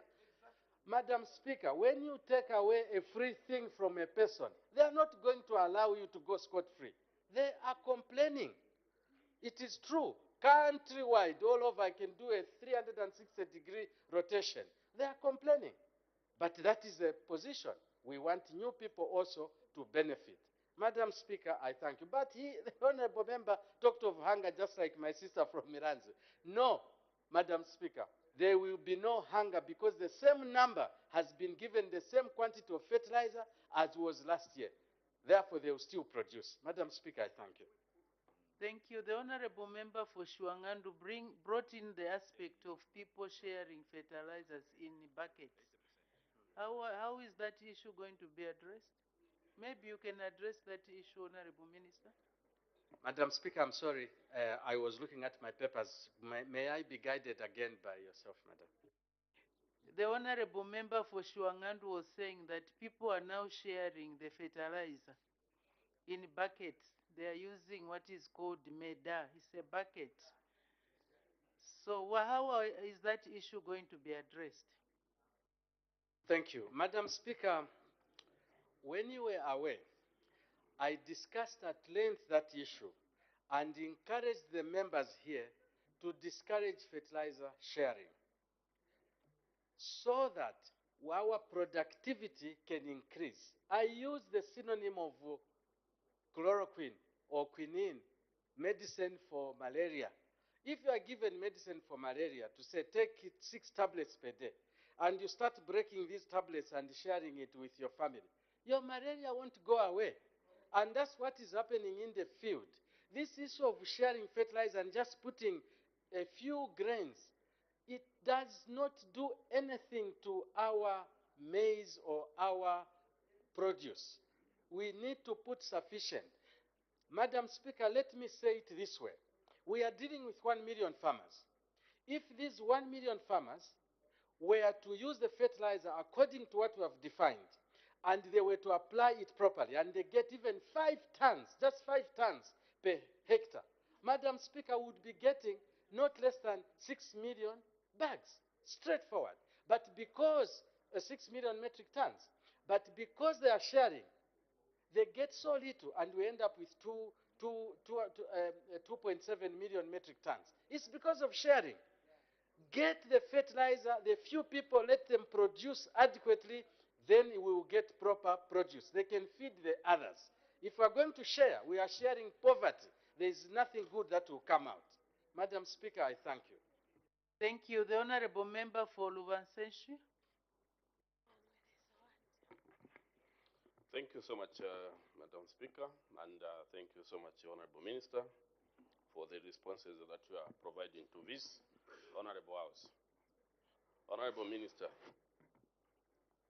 the good people of Rubansenshi, the good people of Zambezi, the good people of Chongwe, may I say, the good people of Zambia have complained that we are not happy as small-scale farmers who have been benefiting from this FISIPO.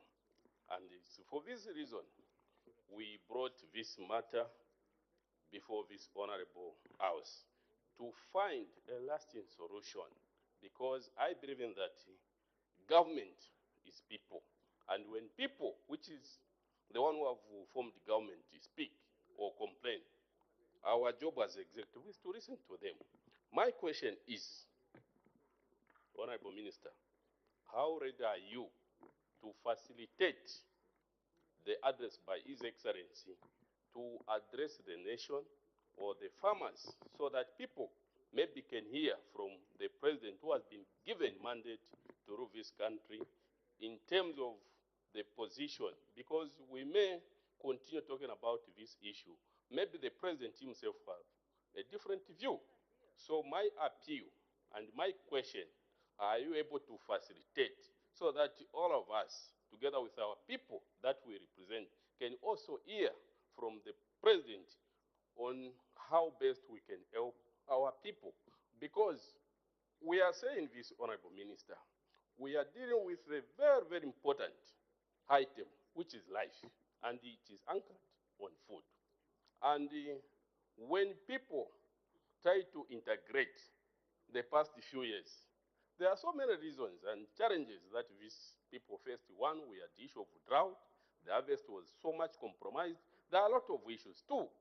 Yes, we are dealing with a policy, but that's why we are there to provide leadership. We are here to listen to what people are complaining, and at the end of the day, we provide solution to them. And I would like to repeat my question. How ready are you to facilitate so that the President can address the nation on this issue of farmers? I thank you, Madam Speaker. Thank you. We are taking a lot of time in asking questions, and time is running out. The Honorable Minister of Agriculture. Thank you, Madam Speaker. I wish to thank Dr. Chewe, but I would have loved if he could have said exactly what he would like the President to tell the nation. Because, Madam Speaker, each time we come here and interact, we listen. For example, I'll give a very good example, the issue which was raised by Honorable Michelo, where he said, look, this issue of asking individual farmers to go and deposit has created a problem. Madam Speaker, we addressed it. I came here and I gave a statement and I said, no more. And for those honorable members who come to me, I've told them, no more. Tell the people out there that they don't need the individual to go and deposit. We are now accepting a member of the cooperative to deposit on their behalf. That is happening. Now, at every point when I come and I listen, I will adjust and say, this makes a lot of sense, let's change, because we are here for the people, not to punish the people. So, Madam Speaker, I would like to ask the Honorable Dr. Chewe to explain what he wants the President to tell the people, because the President has confidence in his ministers. So unless we have failed, unless I have failed, then I can ask the President to come and address the nation. I would be a very strange minister who would go and tell the President to say, sir, please, the nation wants to hear you talk about it. I wouldn't do it, honestly. I need to hear what exactly the honorable member would like the president to say. If immediately I do that, I'm saying I've failed. So, oh, come on. No, no, no. It's not like that. I think so far we are working together and we are trying to develop the agriculture sector. I don't think I've failed yet. So I would not do that, Madam Speaker. I'm being honest, unless I'm told what they want the president to say. I'm here. I'm the Minister of Agriculture. I've got a mandate, and I'm capable, and I'm able, and I'm ready. Thank you. Thank you. Honorable Member for Lubanseshi, please do engage the Minister. The Honorable Member for Chama North. Thank you, Madam Speaker, for according the people of Chama North an opportunity to ask a follow-up question.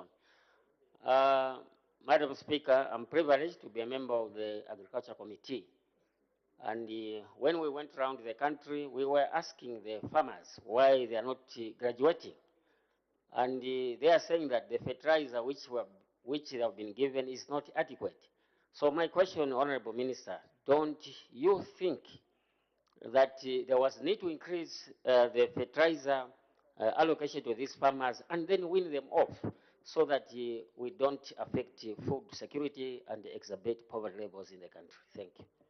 Thank you. The Honorable Minister of Agriculture. Madam Speaker, I appreciate what Honorable Mtachalo has said. And the beauty with that is that as a cabinet, we are listening. And I think what that means is, look, the population is increasing, the number of society is increasing, the quantity of fertilizer you're distributing, this 350,000 tons, is insufficient. Can you consider increasing the number, even on beneficiaries, from 1 million to maybe 1.5? I think that is something which I can take to cabinet. And then as cabinet, we can discuss it. So I accept that, Madam Speaker, that I can do, not the other. Thank you. The Honorable Member for Lundazi. Thank you, Madam Speaker. Honorable Minister of Agriculture, I'm sure where you are coming from and where I'm coming from, we are having the same problem. Honorable Minister, the issue that I want to bring to your attention is the number of people in cooperatives. What is causing the people to start sharing the fertilizer is because the number of people to be included in a cooperative is not limiting. Hence, when you say you just give 10 packs to a cooperative and there are 100, they are going to share in medals. What are you doing to change the cooperative law so that we can be able to limit, to know if it's 10 cooperatives and you give them 10 packs, then it will make sure that each and every person collects those 10. I submit. Thank you. The Honorable Minister of Agriculture. Thank you, Madam Speaker. That point raised by the Honorable Member is extremely important. Madam Speaker, if this House is a cooperative, there are 156 of us here, and the government says, I'm only going to give you packs for 56 people, we must give only 56. Immediately we say, 56, share with your friends. We are disturbing the ecosystem of the agriculture program. And that is what is happening. So it relates to what Honorable Mtachalo said. For as long as we don't give the 3 million farmers, the 3 million small-scale farmers, the packs, this issue of sharing will continue. But there's another point. The pack is equivalent to a hectare. Not all the small-scale farmers run a hectare. Some of them are doing less than a hectare. So for some, sharing is okay. But for most of them, it is a wrong thing, very, very wrong, which honorable members you should discourage. We should not allow our farmers to do. We are merely spoiling the soils and creating poor harvest. I hope I'm answering your question. Thank you. Thank you. The Honorable Member for Petauke Central. Thank you, Madam Speaker. for giving the good people of Petauke this opportunity to ask a follow-up question. And before I go on, you are most welcome, Madam Speaker. We really missed you.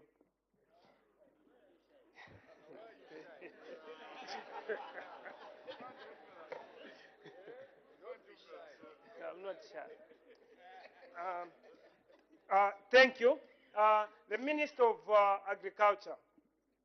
The farmers in Petauke. Order. Sorry, Honorable Member for Petauke Central. Honorable Member for Namwala, you have a point of order. What's the point of order?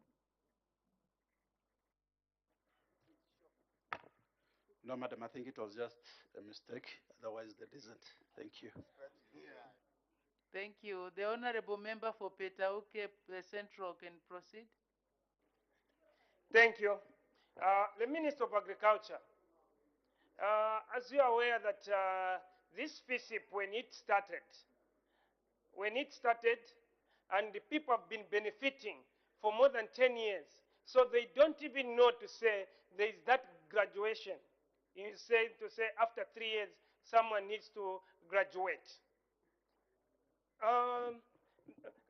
Now the minister, the good people of Petauke, they believe to say, mwawakata pamkos, alimi. Meaning you have brought this on a gunpoint, whereby to prepare for farming season, it takes 4 months for them to prepare.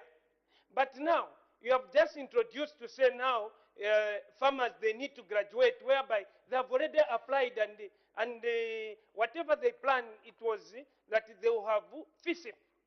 But now you have removed them. So now, how are they going? Because there's no time, there's no 4 months. 4 months from now, it will be after rain season. So how are they going to plan now? Because the good people of Petauke, they think that maybe you are supposed maybe to give them time, maybe immediate after harvesting, you are supposed to tell them through sensitization. But the good people of Petauke, they haven't seen any sensitization. Order. As the time is 16:40, I suspend business for 20 minutes for a health break. Thank you so much for still being with us on Parliament Television. The House has taken a 20 minutes healthy break, and at the time business was interrupted.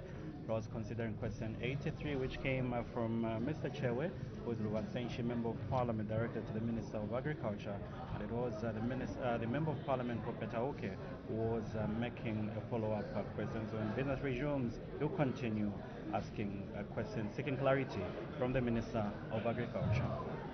And other business that has been considered on the floor of the House include an announcement by the Honourable Madam Speaker on the changes to the composition of the parliamentary committees.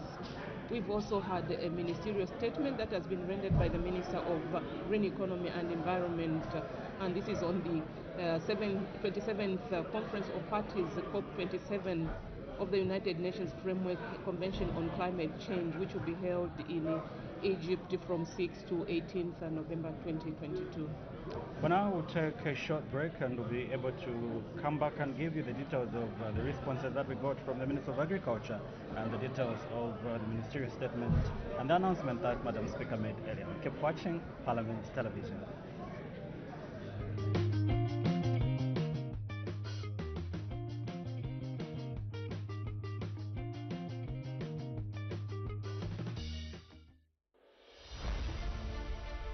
MP's Diary, this Thursday at 08:35 hours, features Mufurila Central Member of Parliament, Mr. Gordon Mwila. Join Paul St. Ndovi as he brings out real issues from your constituency. MP's Diary, every Thursday on Parliament Radio and Television. MP's Diary, bringing real issues from your constituency.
Yeah, glad we could find time to join us on Parliament Television, the station that is bringing Parliament closer to you. You're now watching Voice of the People, and this is a program that looks at parliamentary procedure. Today, we do have a very interesting topic, and we're looking at question for oral answer. The crew for the Voice of the People did take the microphones and the cameras out there just to interact with the people to appreciate what they know about this very topic for today. Take a look at this.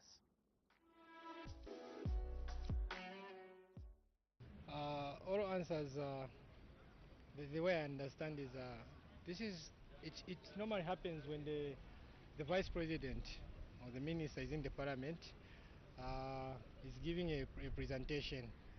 Then the members of parliament, they need an answer to be given verbally. It's something that does not require to be written, something that needs to be given through the vice president verbally. So the oral answers, these are just situations where one would just answer orally we don't even need any reference material to say it's quoted from this. Yeah, reference materials can be given, but this is just an oral. The way we are talking like this is just oral. You ask me a question, I answer. Okay, so the questions for oral answers, this is a case where maybe the member of the vice president is invited in the parliament, and the press and other members of parliament are free to ask the vice president questions about what is circulating around the country. So these ones, they're involved whereby they ask orally the vice president so that the immediate feedback is given out. Very interesting responses from the local people, and from what we gathered, it seems like people do not understand what questions for oral answer are. Like I mentioned earlier on, my guest is Mr. Alex Kafuata, who is a senior journals clerk here at the National Assembly under the Department Journals and Table Office. Mr. Kafuata, it was a pleasure having you on Voice of the People. Maybe to start us, what is your role as senior journals clerk here at the National Assembly? Thank you very much, Paulson, and a warm welcome to our viewers.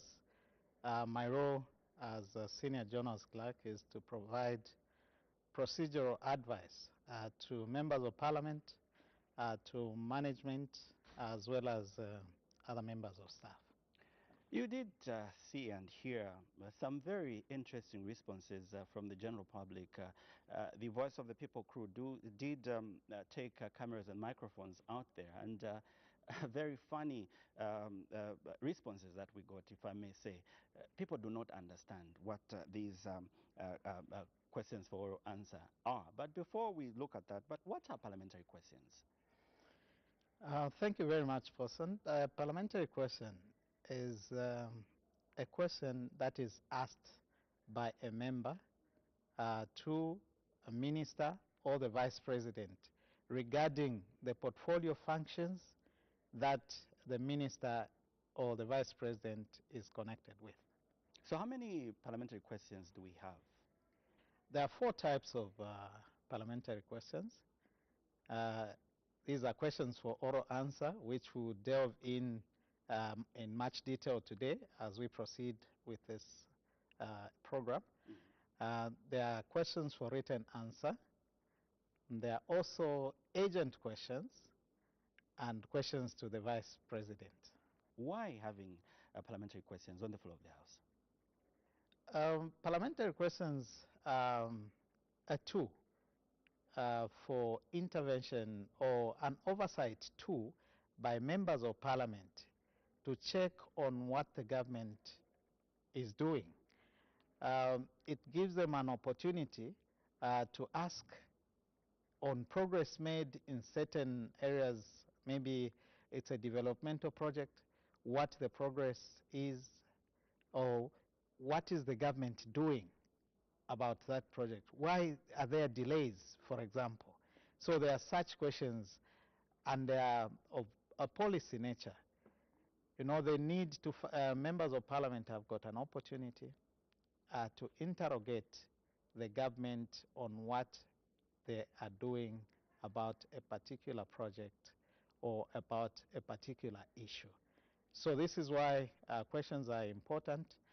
And also, it gives an opportunity to the government to explain what they're doing about a particular issue that has been brought before them. So it is advantageous in two ways. It gives an opportunity for a member to ask the government what they're doing, and it also gives an opportunity for the government to explain. Remember, members of parliament are people's representatives, and as the government explains through the responses that they give to these questions for oral answer, members of the public out there who the members of parliament represent are able to find out what the government is doing through these the responses given by the government. So that is why questions are very important. You did say that there are about 4 types of parliamentary questions, and today we're looking at questions for oral answer. Maybe you can just elaborate more. What are these questions for oral answer? Thank you very much, Person. Yes, I mentioned 4 types, yes, and I did make mention of questions for written answer. As the name suggests, before I go to the questions for oral answers, the name suggests a question for written answer is that the answer is going to be given in written form. And these questions are asked by members, but because of their nature, the nature of the answers, you find that they require a lot of statistical data, which may take a lot of time for the minister to give on the floor of the House. So the response is given to that particular member who asks the question. But when it comes to questions for for oral answer, don't you think on the question for written answers, don't you think it disadvantages other members who would want to make follow-up questions? Because if the response was in written form, I don't think other members of parliament will have an opportunity to make follow-up questions. In fact, that is what one of the disadvantages of questions for written answer. Because, number one, the other members will not have an opportunity to see the response that is given by the minister unless they go to the parliamentary debates where these responses are recorded. Number 2 is that there's no opportunity for the member himself who asks the questions to make some clarification, as it is with questions for oral answer.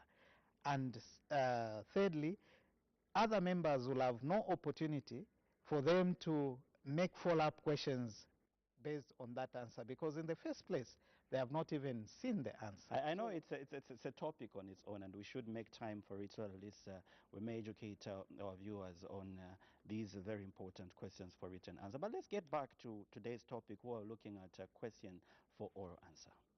Yes, a question for oral answer really is a question that is directed to a minister or the vice president, and the response is given on the floor of the House.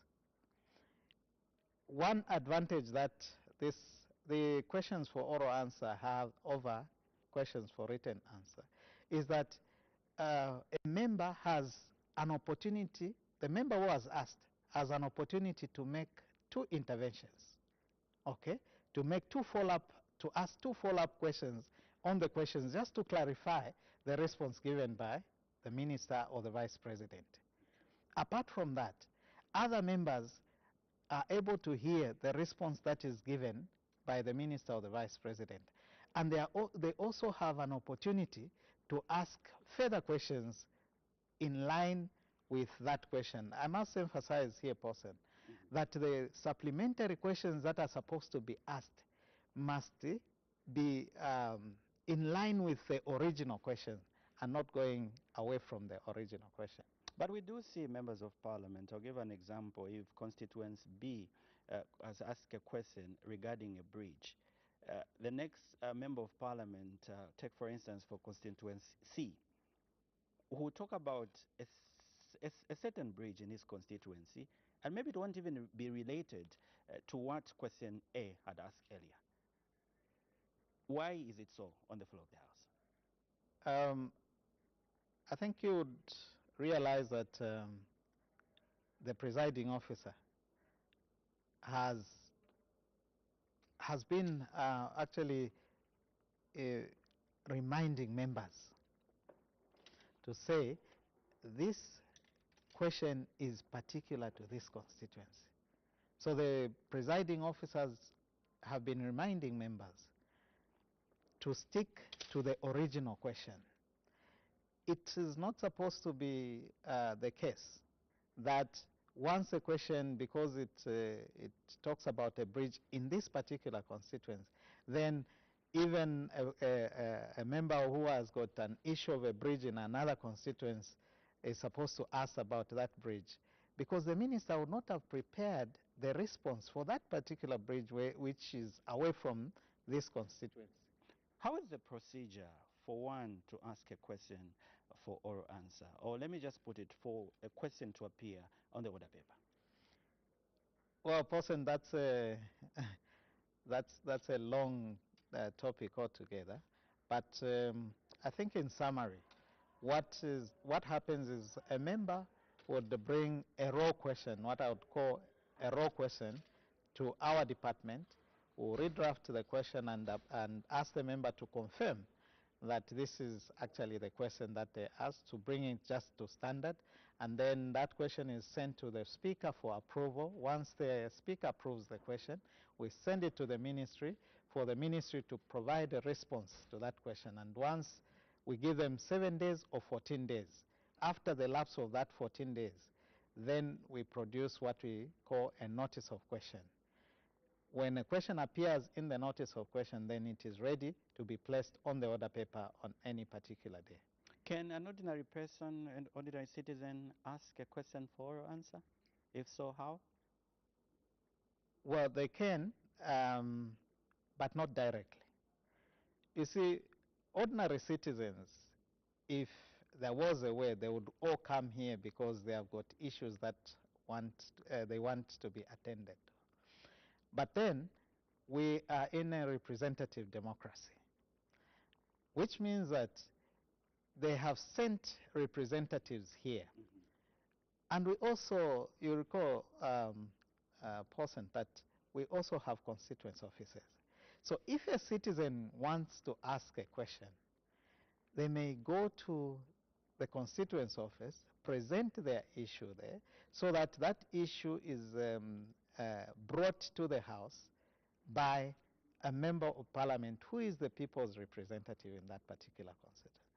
So most of these questions actually that members ask come from their constituencies, come from the people's complaints on the ground in their constituencies. So in essence, the members of the public actually are the ones asking these questions through their people's representatives who are members of parliament.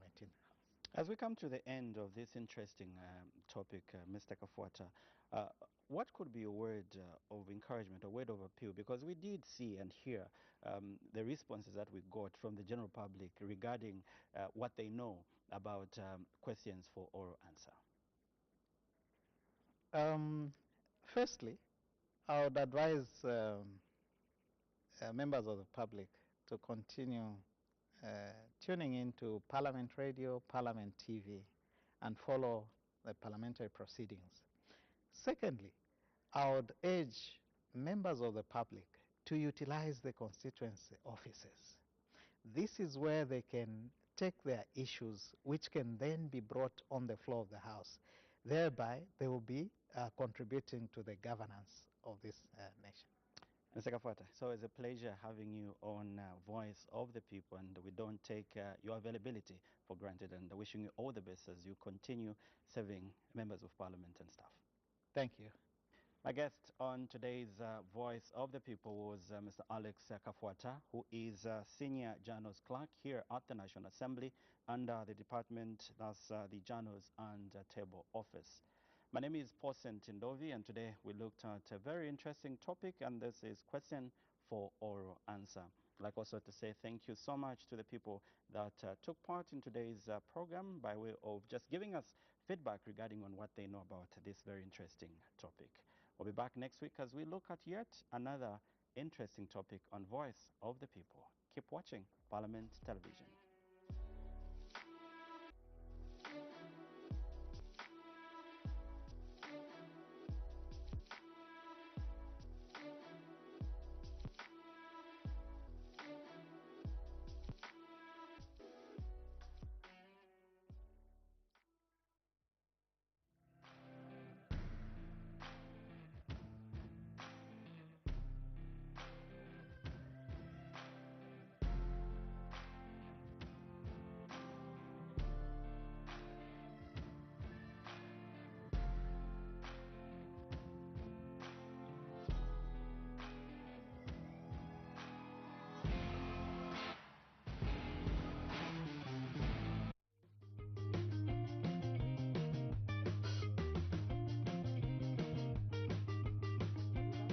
Parliamentary Television.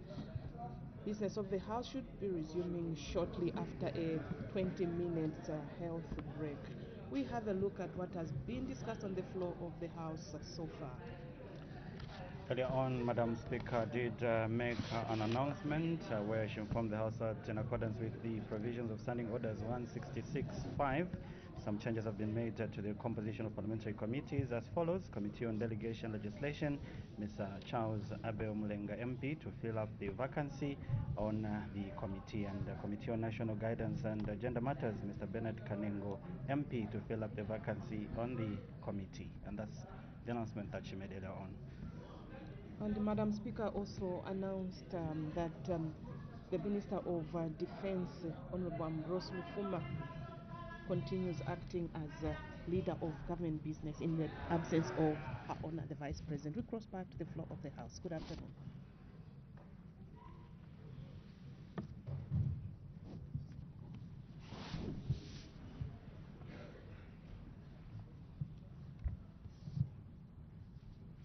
Well, thank you so much for still being with us on Parliament Television. Business cannot resume because the quorum is not yet constituted. It is a requirement that 1/3 of the total number of members of Parliament to be present for any business to be considered on the floor of the House. And at the time, business was interrupted. Honorable members, the issue of quorum, we don't have a quorum at the moment. Standing Order 204, Parliamentary Decorum and Etiquette 2A. A member shall observe the following rules of parliamentary etiquette. A. A member shall be in the House or in a meeting room a few minutes before the appointed time for commencement of the sitting of the House and after health breaks. It looks like we are having challenges complying with that standing order. I'm not going to sit here and wait for honorable members so that we form a quorum. Under the circumstances, honorable members, you are requested to go out and call your honorable members to come to the House. I'll wait. When you are ready, you call me. Business suspended.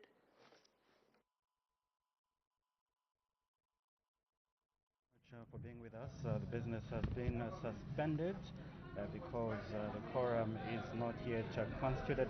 You heard from Madam Speaker making an announcement and referring to the standing order, which is relevant to what is prevailing at the moment, where she's directed members of Parliament to go outside and call upon members to be present in the House for business to be transacted.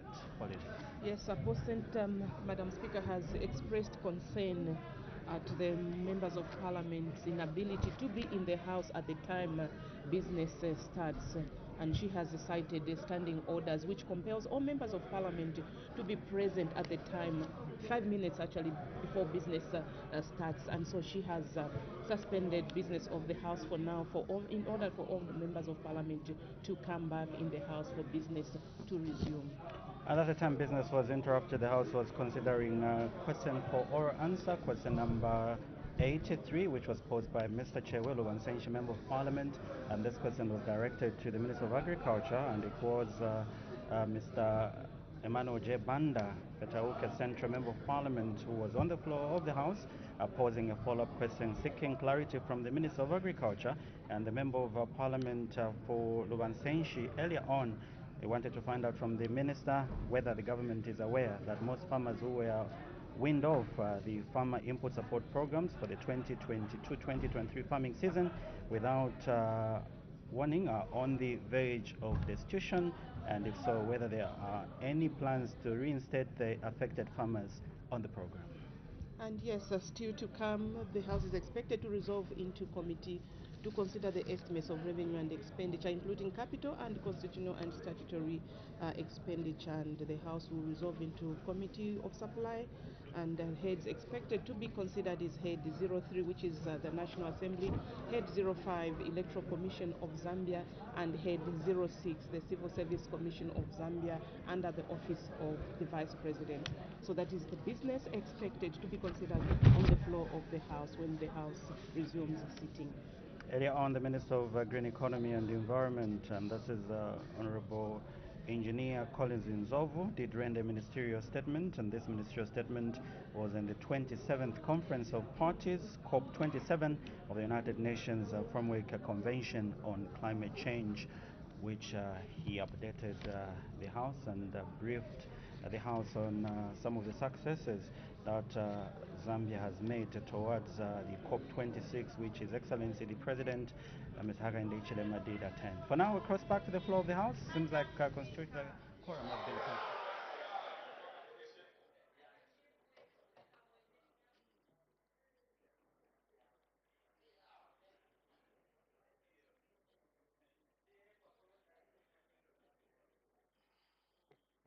When business was suspended, the House was considering question number 83 on the order paper asked by the Honorable Member for Lubasenshi, and the Honorable Member for Petauke Central was asking a supplementary question.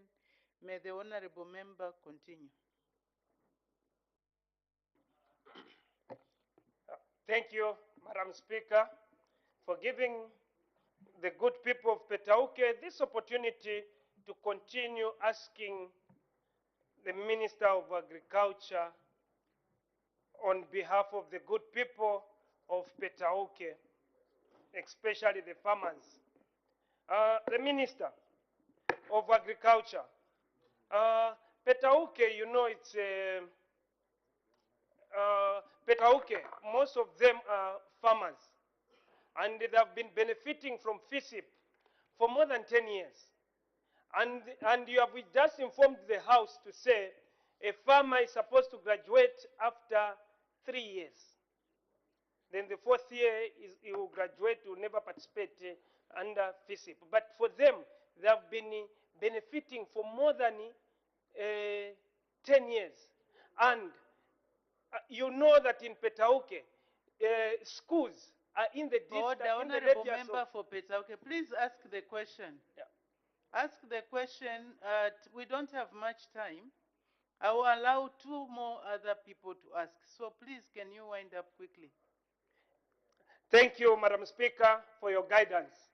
The Minister, in Petauke, you never conducted sensitization to farmers so that they should know that they are graduating as they are preparing for this year's 2022-2023 farming season. They were supposed to know to say, right now, for them who have been benefiting for more than 10 years now, they will graduate. But as it is now, for them, as they were budgeting, they budgeted to say they are going to have fertilizer under FISIP. But the good people of Petauke, mwabakata pa mkosiromba, kuliye FISIP. Those old farmers. Madam Speaker, meaning it was on a gunpoint. He has removed the benefit. Okay, maybe I can assist the Honorable Member for Petauke. Honorable Minister of Agriculture, the people of Petauke Central, they are saying that they've been caught by surprise. They were not warned that there will be graduation. People who had been receiving will not receive anymore. They will only be giving to new entrants. So now the Honorable Member for Petauke is wondering why you did not warn the people of Petauke Central. The Honorable Minister.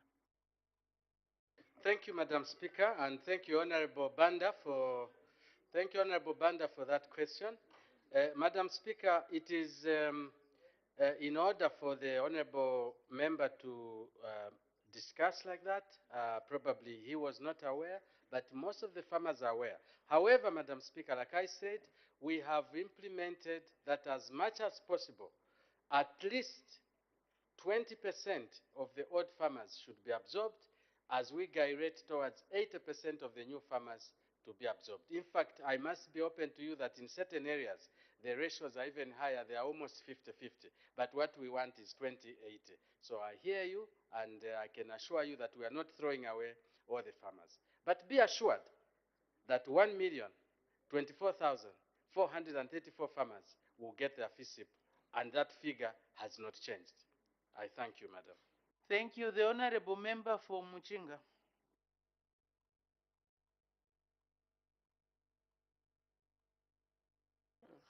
Thank you very much, Madam Speaker. First of all, I want to commend the New Dawn government through the Minister of Agriculture for screening and cleaning the FISIP system. However, I have noted a few things that needs to be dealt with. In Serenge district, there is a difference in the number of parks allocated this year compared to last year, and the difference is 1,177 parks. What has been allocated is 19,097 against the 62,140 farmers. My simple question to the Minister of Agriculture is, Minister, are you considering to a supplementary number of parks to districts like Serenge that has a reduction, since you have consistently said that nothing has changed? The same number of parks that was allocated last year and previously is the number allocated this year. But in Serenge, we have got this difference which has severely impacted on our people. Madam Speaker, I thank you. Thank you. The Honorable Minister of Agriculture. Madam Speaker, thank you very much. Before I answer that question, Madam Speaker, allow me to correct a very serious error that I made. When I was talking about the Honorable Member for Mpika, I actually meant the Honorable Member for Isoka. She's the one who had raised that very important question. So my apologies, Madam, for referring you to be member for Mpika and not Isoka. My apologies. Now, coming to the question, I would like to be very sincere, Madam Speaker, that for this season, it is not possible for this season to change that figure. So let us just work within that figure and see what happens. But going forward, Madam Speaker, we want to make sure that we really reach out to the people who are really vulnerable. And in certain areas, those areas which are getting quite some huge portions. Let me use an example of a colleague of mine who would not be angry with me. For example, in Mpongwe, you find that Mpongwe is very agriculture rich, and the people there are stronger financially. They cannot be compared, for example, to Chipata. I will take my own constituents, to Chipata Central. So as we move forward, we want to take away from those areas which are already in an advantaged position and give to those areas which are disadvantaged. That's for the future, but not this season. Madam Speaker, I thank you. Thank you. Honorable Member for Lubanseshi.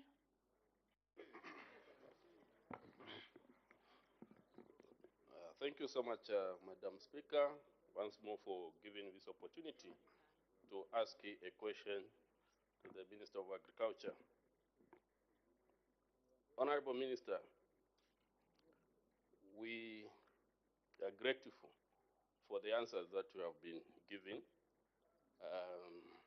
This is the spirit that you should be always put before the nation in terms of providing answers that can satisfy the good people of Zambia.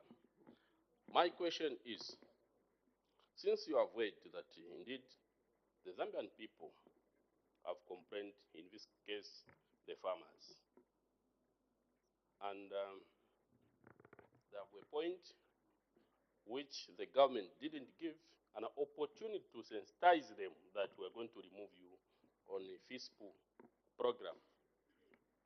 Are you able now to come up with maybe an immediate measure to answer their concerns between now and maybe December? Thank you. The Honorable Minister of Agriculture. Thank you, Madam Speaker, and I thank the doctor for that question. Madam Speaker, I think what I'll do, I will henceforth, actually make copies of the FISIP manual and give all the honorable members. Because in the manual, this issue is very clearly indicated that a farmer should graduate after 3 years. So for now, Honorable Member for Luasenshi, Madam Speaker, it is not possible to adjust the figures. The figures as they are, the fertilizers being delivered, we cannot change now. it is not possible, not even a supplementary budget, unless, of course, the Honorable Minister of Finance is able to consider that. Maybe that can be possible. Otherwise, from what we are doing, Madam Speaker, I wouldn't like to confuse my very good friend. It is simply not possible. Madam Speaker, I thank you. Thank you. Sincere apologies to those who have indicated, but because of time, we are not able to accommodate all the questions. But let's continue discussing with the Honorable Minister of Agriculture. We have 3 heads that we need to look at today. So the clerk will now read the order of the day. Estimates of revenue and expenditure, including capital and constitutional and statutory expenditure, Committee of Supply, commencement of committee work. The House will now resolve into committee.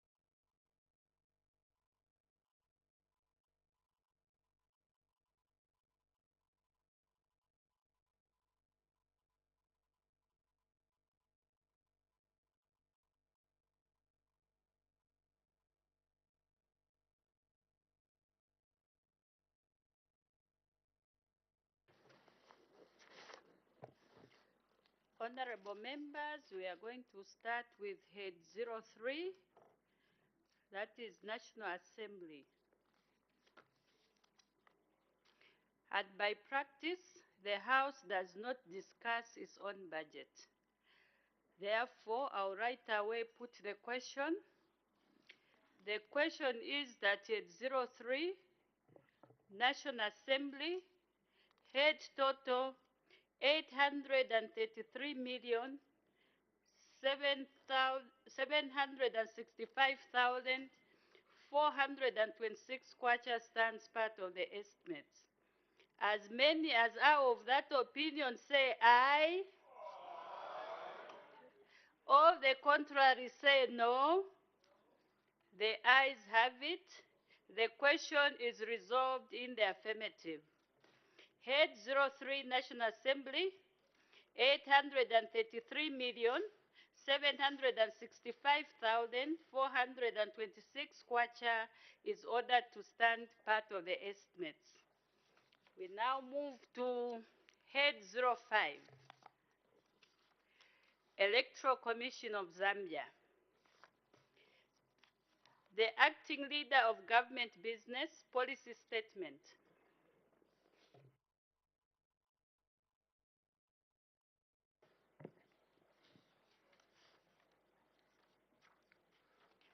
Thank you very much, Madam Chairperson. I wish to thank you for giving me an opportunity to present the 2023 budget for the Electoral Commission of Zambia. The Electoral Commission of Zambia is an autonomous constitutional body established under Article 229(1) of the Constitution of Zambia. Since its establishment, the Commission has successfully conducted credible elections as follows: 6 general elections in 1996, 2001, 2006, 2011, 2016, and 2021. 2 presidential elections in 2008 and 2015, and several National Assembly and local government by-elections and a referendum. Chairperson, Article 229 of the Constitution mandates the Commission to carry out the following constitutional functions. A, implement the electoral process. B, conduct elections and referenda. C, register voters. D, settle minor electoral disputes as prescribed. E, regulate the conduct of voters and candidates. F, accredit observers and election agents as prescribed. G, delimit electoral boundaries, and H, perform such other functions as prescribed. Further, Madam Chairperson, the Electoral Process Act number 35 of 2016 empowers the Commission to perform the following statutory functions. A, to make regulations providing for the registration of voters and for the manner of conducting elections. B, to constitute conflict management committees and appoint conflict management officers for purposes of resolving electoral disputes. C, to administer and enforce the Electoral Process Act and the Electoral Code of Conduct. D, to correct mistakes committed by electoral officers in the tabulation of results within 7 days of the declaration of such results. E, to disqualify a political party or candidate in breach of the code. And D, and F, sorry, to provide voter education. The Commission's vision is to be a model electoral management body that meets the aspirations of the Zambian people. The Commission's vision provides a clear sense of direction and responsibility for the institution in the eyes of its many local and international stakeholders. Chairperson, the mission statement for the Electoral Commission of Zambia is to effectively manage the electoral process to deliver credible elections. The Commission's mission statement expresses the fundamental purpose for its existence and provides a framework within which it operates and contributes to the democratic governance of this country. Allow me, Chairperson, to look at the overview of the 2022 operations. Chairperson, during the year 2022, the Commission launched the continuous registration of voters in all the 10 provincial centers and conducted a number of by-elections. In this vein, the Commission has to date successfully conducted the following. Conducted the continuous registration of voters in all the 10 provincial centers. 2, registered so far a total of 10,493 new registrations. 3, conducted 3 National Assembly, 1 mayoral, 1 council chairpersons, and 6 councillors by-elections. Chairperson, in the process of conducting these various elections, the Commission carried out voter education, engaged in conflict management activities, and other applicable statutory and constitutional functions. Madam Chairperson, during the year 2022, the Commission has so far recorded an unprecedented 85% funding towards the 2022 appropriated budget. 85%. This funding, Chairperson, is to enable the Commission to carry out its programs and sub-programs as planned. Allow me to go to the 2023 budget estimates, Chairperson. The Electoral Commission's budget estimates for the year 2023 stands at 199,342,774 kwacha and are centered on the strategic focus areas of its 2018 to 2022 strategic plan as follows. 1. To enhance efficiency in the management of elections through effective implementation of the electoral process. 2. To enhance stakeholder confidence and participation in the electoral process through regular engagement and awareness programs. 3. To enhance the Commission's corporate image through the implementation of programs aimed at improving stakeholder relations. 4. To continuously enhance skills, systems, governance, and management structures to achieve operational efficiency and effectiveness.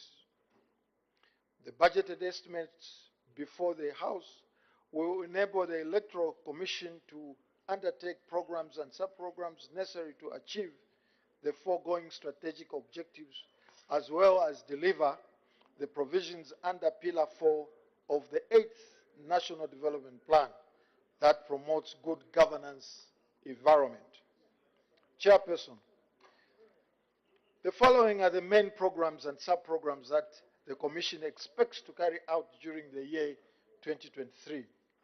Again, 1, to undertake the continuous registration of voters in all the 10 provincial centers across the country. 2, to capture new voters and provide for transfers and replacement of lost voters' cards in accordance with Section 7 of the Electoral Process Act number 35 of 2016 and Article 229 of the Constitution.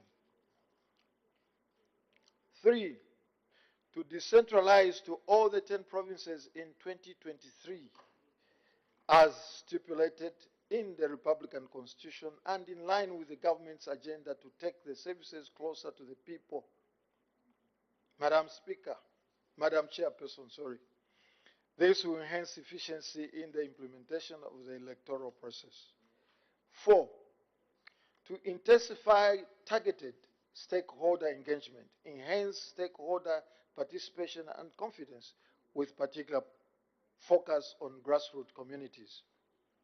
5, to enhance corporate image building through various initiatives, including innovative use of digital communication technology, ensure that the Commission is present at national and local events to conduct publicity and voter education activities. 6, to review electoral laws and procedures in order to harmonize them with the Republican Constitution and enhance efficiency and effectiveness of the electoral processes. 7, to conduct by-elections which may arise due to various causes as outlined in the law. These programs, Chairperson, are critical in the conformity with the Commission's mandate as provided for by the laws of Zambia. I now seek, Chairperson, the support of the House in approving the Commission's budget. I thank you. Thank you. I've received the list from the PF Whip, and I've no list from the right and independent. We'll just follow what is there. Maybe tomorrow there will be something organized from the two groups.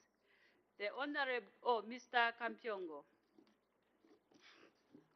Thank you so much, Madam Speaker, for giving me an opportunity to make a few comments on the policy statement delivered by the leader of government business, through seeking support for the House to approve the estimate expenditure for the Electoral Commission of Zambia. Madam Speaker, we appreciate, let me first of all take this opportunity, because I didn't have this opportunity last year, to commend the Commission for managing to conduct the general elections under very difficult circumstances last year due to the COVID challenge that we experienced. With that said, Madam Speaker, we should appreciate the role of this critical institution in our country. And indeed, as per its mandate, this is an institution which is supposed to promote democratic processes, obviously by conducting various activities as stipulated in Article 29, Sub-Article 2. Following the lead of government, the acting lead of government business, who has spoken about corporate improvement of corporate image and also good governance. Madam Speaker, we are appropriating resources to this very important institution. Our concern, which we are registering to you, acting lead of government business, is that this institution is an aidless institution as we speak. The constitution office bearers who are supposed to be accountable for all these resources that we are appropriating to that institution are not there. The chairperson, the vice chairperson, the CEO, whose function it is to ensure that these resources we are appropriating are accounted for and applied for the budget activity lines that we are approving are done in accordance with the Public Financial Act. Not yet in place. We are requesting you, sir, to ensure that you convey to the appointing authority to make these positions filled without any delay. Otherwise, these resources we are appropriating will not be accounted for by those who are temporarily holding these positions.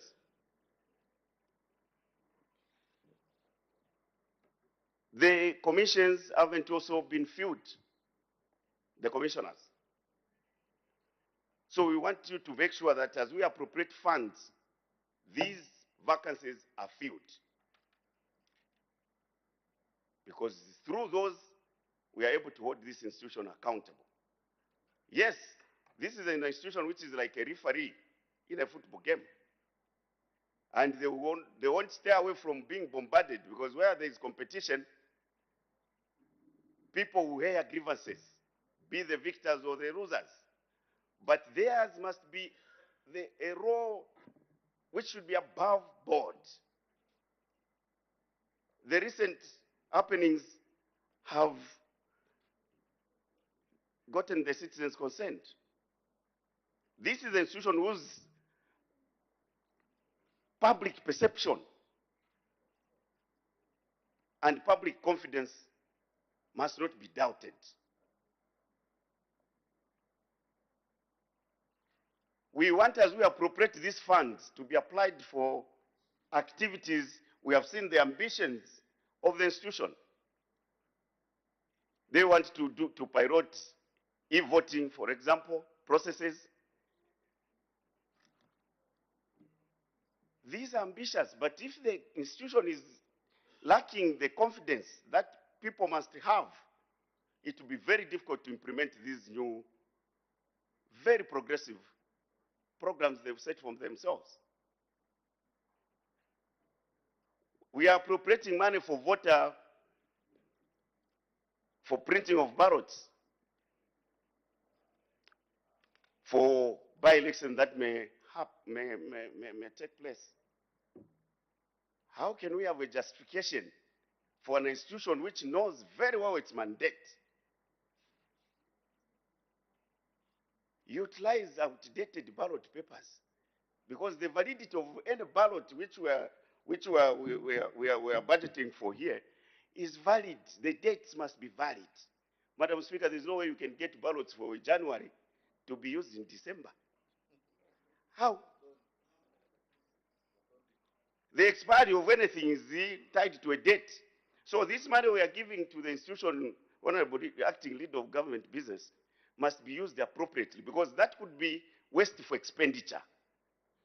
Because if that is challenged, and the challenges are successful in the courts of law, how do you consider that? Wasteful expenditure. Because you still go back to print. So what we are saying is, be sure to apply these funds. If there's a by-election, make sure that you print ballots real time, so that citizens don't doubt. These are straightforward things that we are not even supposed to be debating. Straightforward. So, for us, we were there and we are here. And we can't point fingers at the Electoral Commission because that's their role. You can question, but I'm saying, because it's possible that you also will be there for now and you will not be there forever. So this institution must outlive all of us. The bottom line is that this institution might outlive all of us. There are veterans there who have been here, there, and I can look at them, and they are still here. So this institution must outlive the politics. Just shut up. Order, Madam Speaker. honorable members, order. Can we give him room? All I'm saying, Madam Speaker, is that we must place premium on this institution. This is an institution which has to grow the democracy that we have chosen for ourselves. It's very important. And when we start having doubts, we start having a cloud on the democracy that we have chosen for ourselves. So as we appropriate funds, Honorable Acting Leader of Government, we are requesting that please, let's have the vacancies at this institution filled up so that we can hold them accountable. The audit queries that will come out of there, I don't think there's someone that is competent enough to deal with this institution, which is Parliament. So Parliament will be waiting for those names to be ratified.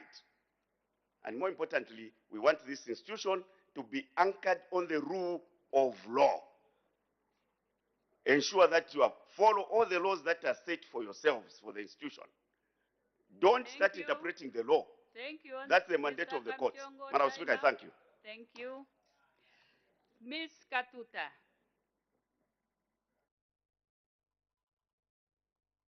Thank you so much, Madam Speaker, Madam Chair, for giving the people of Chenge this very important opportunity.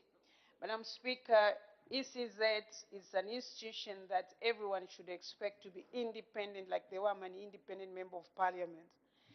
And I believe when we say they're independent, they should somehow be like a pendulum.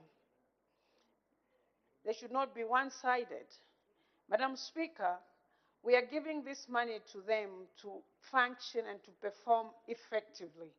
I must express my disappointment when I heard the ECZ making announcements which are supposed to be done by the courts of law.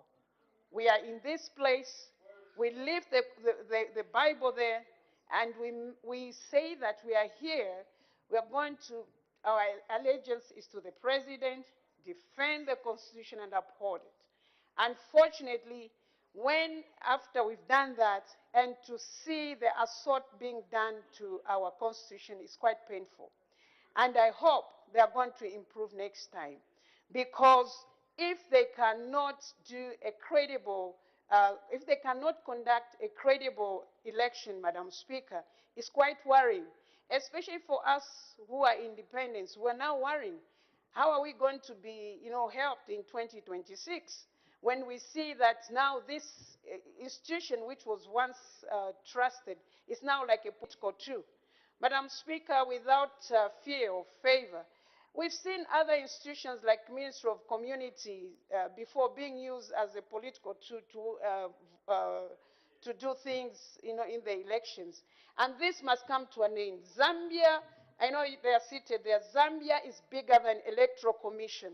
We need our Constitution to be upheld, and we do not expect, no matter what, show us the integrity. This money is the people of Zambian money, and we have taxpayers. So it's not any political party's money. So we expect the people who are at the helm of leadership at Electoral Commission, Madam Speaker, to do the right thing. Because what Madam Speaker was talking about, Madam Chair, what I saw in Rwanda, and those who came with me, if only the whole country can start watching that, these institutions, DEC, ECZ1, they'll just follow what the Constitution is saying, not doing things to upset the Zambians. We expect better from you, ECZ. So, next time, I've seen today there's an advert to show that the papers have come into Zambia. The ballot papers arrived in Zambia for Mukushi, and I think the other place. That's what is expected. But in the previous, the by-elections that we've seen for Kavusha and Kwacha, it's been all drama. The international community is laughing at us. Zambia is an icon of peace, democracy. Some people can question Madam Speaker, Madam Chair, because they don't understand.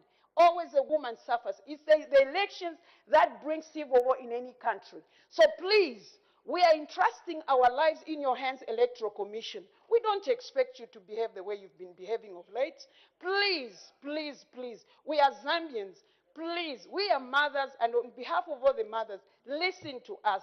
Do your job the way it's supposed to be done, not what has been happening. And I hope what has been done now of a later being advertised for the ballot paper arriving in the country, we'll see more of that. We need transparency, Madam Speaker, Madam Chair. Madam Chair, to talk about this Electoral Commission, I want to ask them, as they are piloting these projects of maybe electronic kind of voting, Madam Chair, Chiengi is one of the questions that I've been talking about. We struggle with internet, even when we're doing registration of voters. Sometimes most of people were left out because the machines could not work properly. So as they embark on these pilot projects, they should consider the rural areas. On my right, the last bench, there's too much loud voices disturbing the debate on the floor. The honorable member for Chiengi, you may continue. Thank you, Madam Speaker. Madam Speaker, we're talking about piloting of the project of electronic voting. I'm not against it. It's part of development. Things are changing. We're now in the digital world. But I have a problem, Madam Speaker. Not until the people of Chiengi, they have proper network. Then we can talk about this. Otherwise, our people in the rural areas will be deprived of their constitutional rights to vote. So first, before they do all these pilots, they should not focus on the peri-urban or the urban areas, no, but their focus first, they should go in the rural areas and they see how we're suffering in terms of internet difficulties. After that has been fixed, then we are all happy Zambians and we are all going to say, this is a progressive project, please implement it. Because this is our money. It's not not a personal money or what. It belongs to the Zambians. So whatever is being done, it should be done in the best interest of all the Zambians, especially, Madam Chair, the people of Chiengi. If we have everything in place, and there's so much of sensitization, not those sensitization they bring on the radio 3 weeks before elections. That's not sensitization, just to be done now, so that by the time we reach 2026, people are aware of what is supposed to take place. I thank you, Madam Chair. Otherwise, I support this budget line. I thank you. Thank you. Mr. Jamba.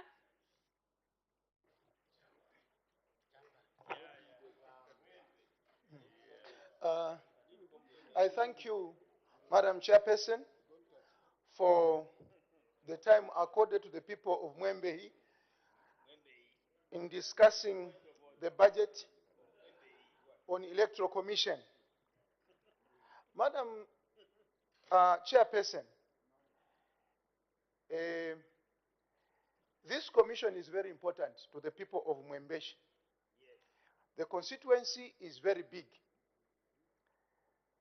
And the commission has been given money to do delimitation.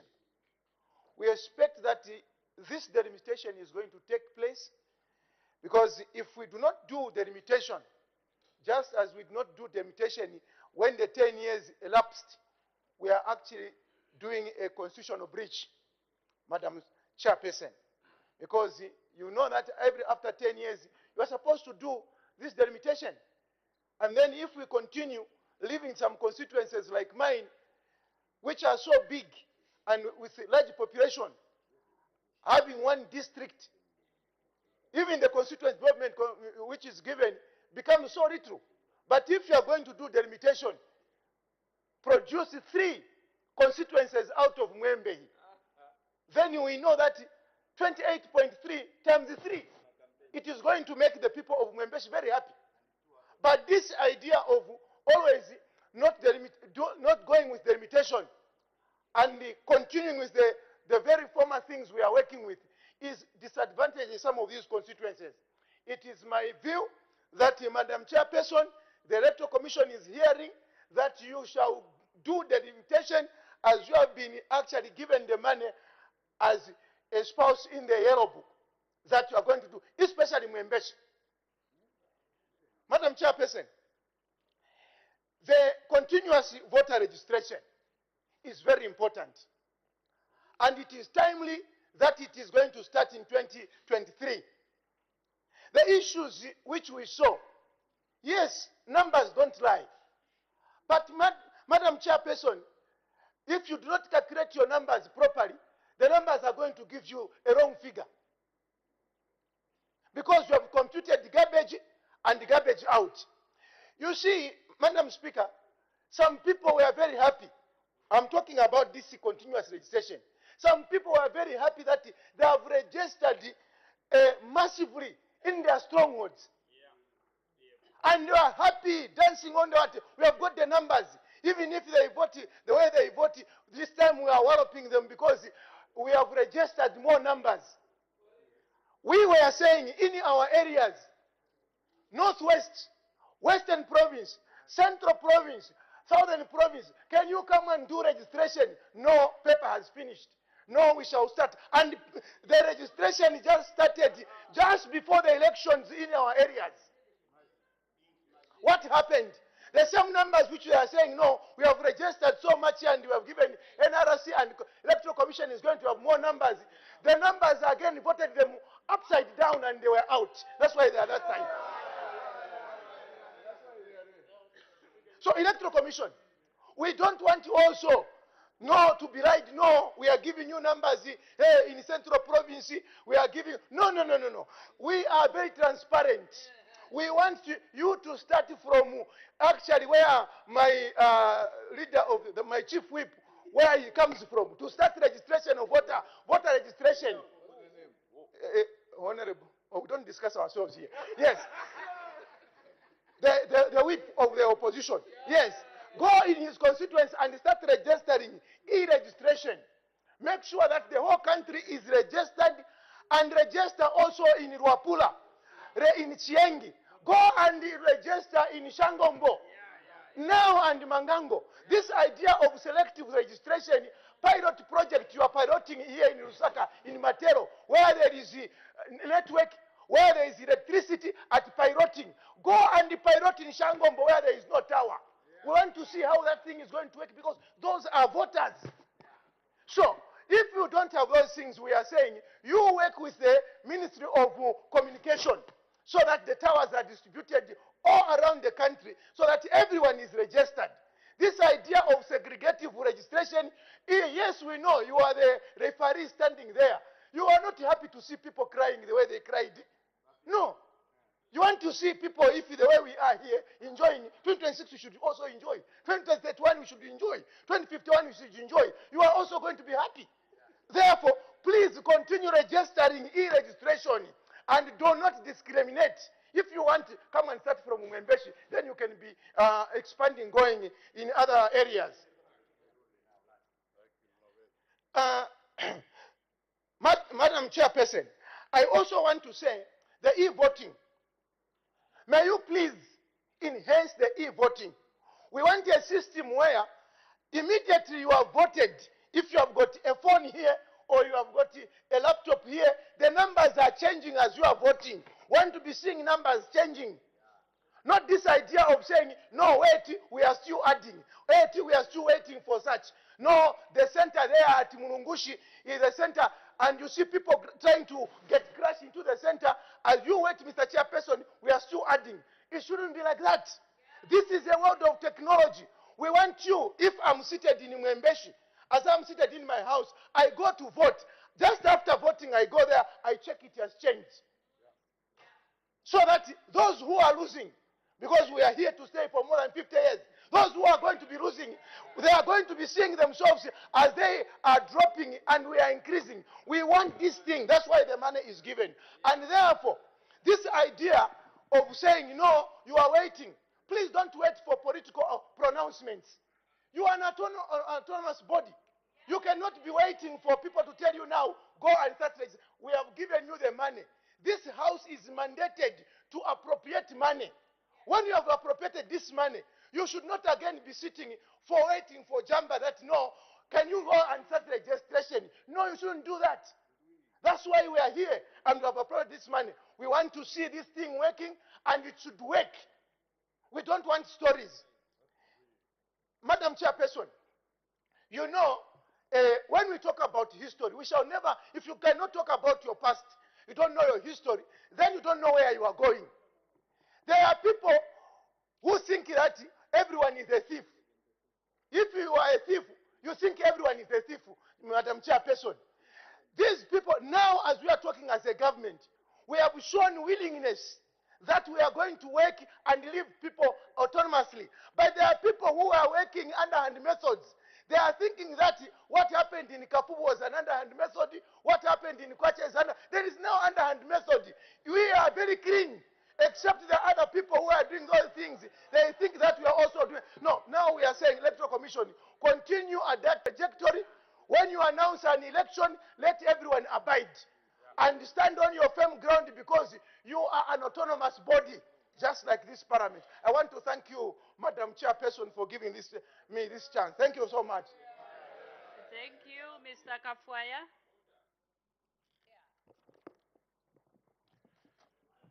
Thank you so much, Madam.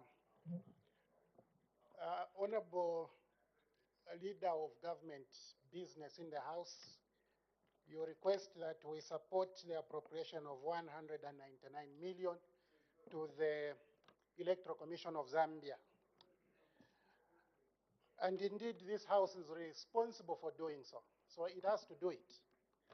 To be very honest with you, I would be doing so with a very heavy heart, considering the recent occurrences.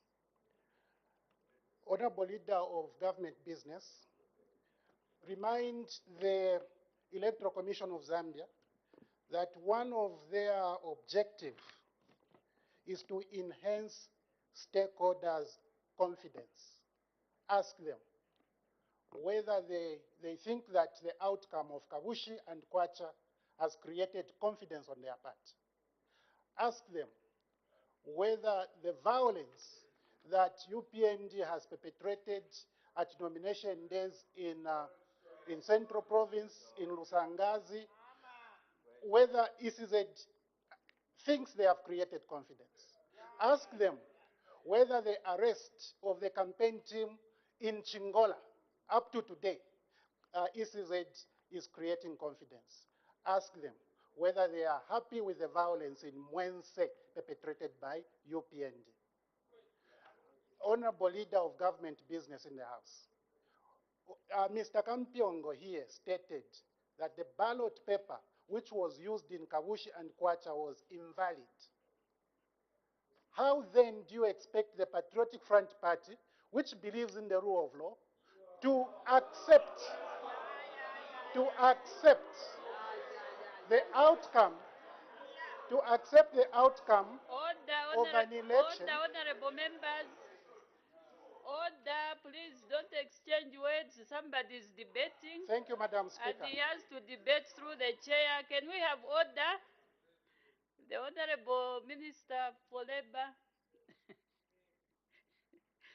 The Honorable Mr. Kafwaya, you may continue. Thank you so much. You are very protective, Madam. ask them, and I've heard that PF walked out. Madam, President Edgar Lungu, who was elected on a valid ballot paper, was not recognized by so many. Order. Mr. Kafwaya, you confuse the Zambians, especially those in the rural areas. Let's use the phrases correctly. Can you please withdraw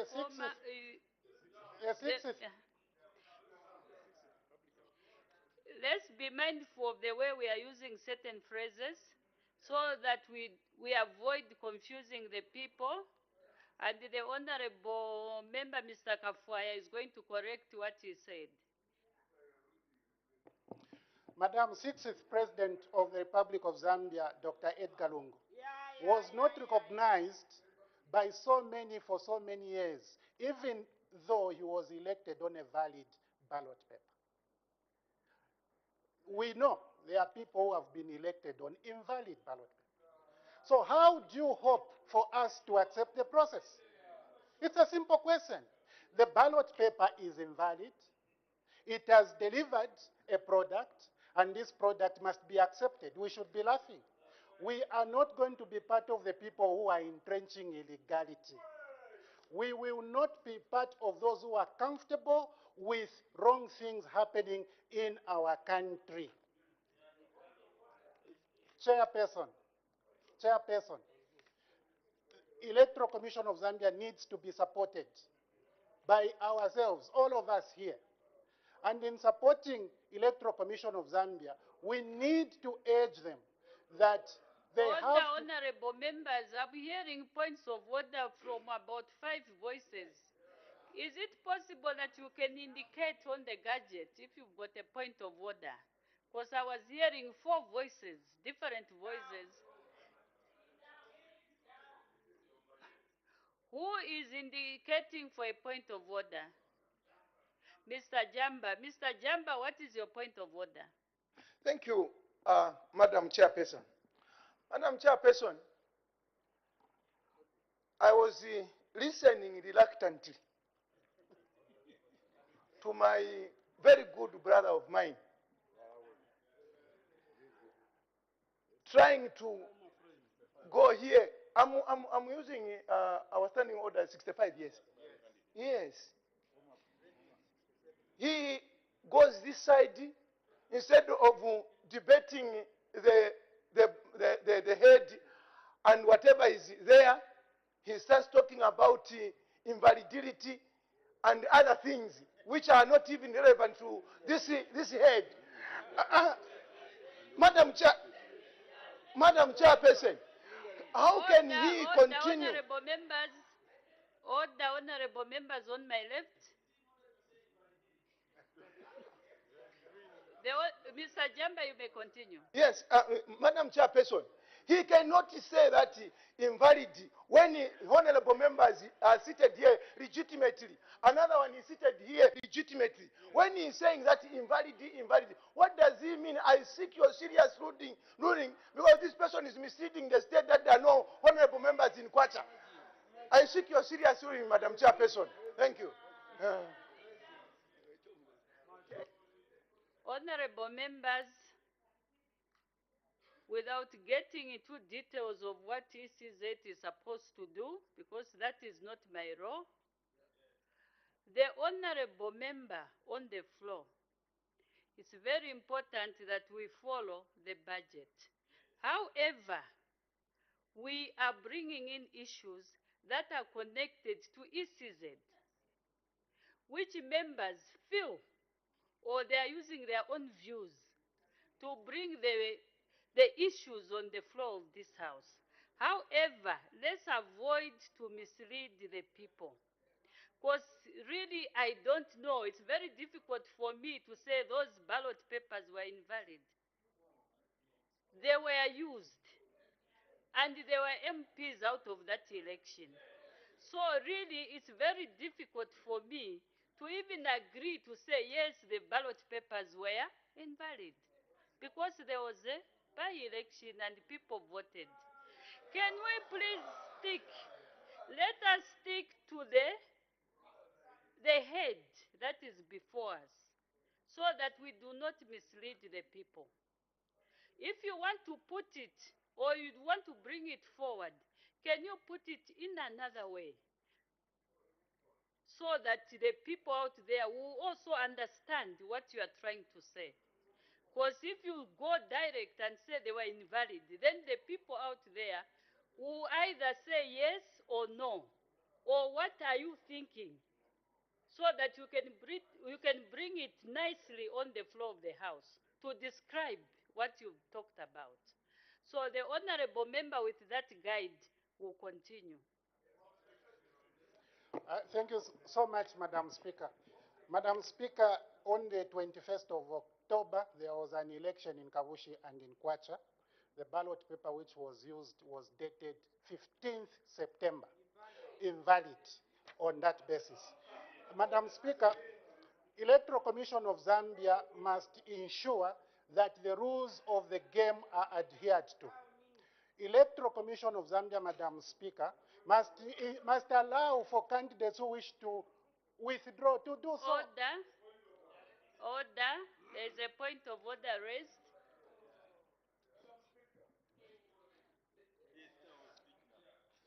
Madam Speaker, I would like to cite Standing Order number 65, relevance of speech. And I think in addition to that, I would like to find out from you if the honorable member who is debating is in order to proceed on that trajectory, challenging the speaker's ruling in his discourse. I seek your serious ruling. Honorable members, let's not waste time. When a member is guided, you are supposed to follow, because we've still got another head that we are supposed to clear today. But if we keep on ignoring what is coming from the presiding officer, because I clearly indicated to say, find another word. Because we know you mentioned that the dates differed with the date on the ground. So it's better that you bring that other word, yes. But if you say invalid, I think it has a different meaning. It has a different meaning. But if you say, in simple terms, to say the elections were held on such and such a day, but the people were using ballot papers marked on such and such a day. So with that guide, honorable members, let's not be stuck on one issue. Madam, thank you very much. Okay, I haven't yet finished, sorry. Honorable members, let's not waste time arguing on a very simple thing. I had directed the honorable member, Mr. Kafuaya, to say, can you replace that word and find a suitable word? Because for the sake of the people who are listening to this debate, but again you repeated. So is it possible just to avoid or just to, so that we are moving? Because now we are stuck. Can you please find a suitable word so that we move forward? Thank you, Madam. Madam Chairperson, let me say that a ballot paper dated 15th, used on the 21st, is not valid to me. It may be valid to the UPND. So I'll proceed.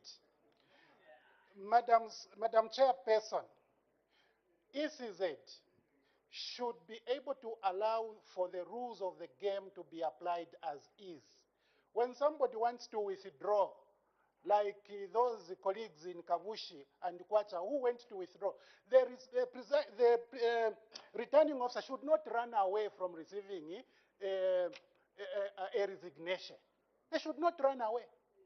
You see, somebody wants to abandon the election on account of intimidation by UPND, and then the returning officer, who is a referee, runs away. Somebody is given the letter, he goes and throws it in the car. Where are you? What type of a referee are you These are the questions. Even though I'm supporting this 199 million, but I am saying these acts are unfair and they have potential to cause anarchy in the nation. ECZ has got potential to put this country ablaze, but also potential to enhance the peace that this country has enjoyed. This is my point. So let ECZ concentrate on building the nation. Let them stop interpreting the laws. Let them implement the laws. The guys, or the contenders withdrew. Where? Which provision allows for a contender who withdrew to come back in the race? Which law? You reinstate the withdrawal, and ECZ is happy to go ahead. Madam Chairperson, you may want to support this process, but what I'm saying is that the Zambian people out there, and by you, Madam, I don't mean you, Madam Chairperson, I mean those who are supporting the process. The people out there will tell you that instead of enhancing stakeholder confidence, Order. in fact, the opposite is happening. There is a point of order. Is that the honorable member for Wenham? Oh, no, Mangango. Oh, Mangango. Thank you very much, Madam Chairperson. What is your point of order? Thank you very much, Madam Chairperson. I'm standing on a point of order pursuant to Standing Order 65. Madam Chairperson, our brother has been very well guided. I'm very surprised, and we are all very surprised that instead of the honorable member debating to the head Honorable members, ECZ. order. Yes, instead of the honorable member debate to the head for ECZ for 2023 budget, our honorable member in this house is also, I have seen, an aspiring president for the Patriotic Front. Is busy giving account of what happened in 2020 and there in other constituencies, rather than him debating on the 2023 budget. Is he in order, Madam Speaker, to keep on giving an account like he has been sent by some individuals to come on the floor of this house and protect or try to give an account of what transpired there, that it wasn't a good view? Is he in order, Madam Speaker, an aspiring president like him? Thank you, I need a very serious ruling, Madam Speaker, because the honorable member has been on the floor of this house for a longer period of time. Thank you. Order, honorable member.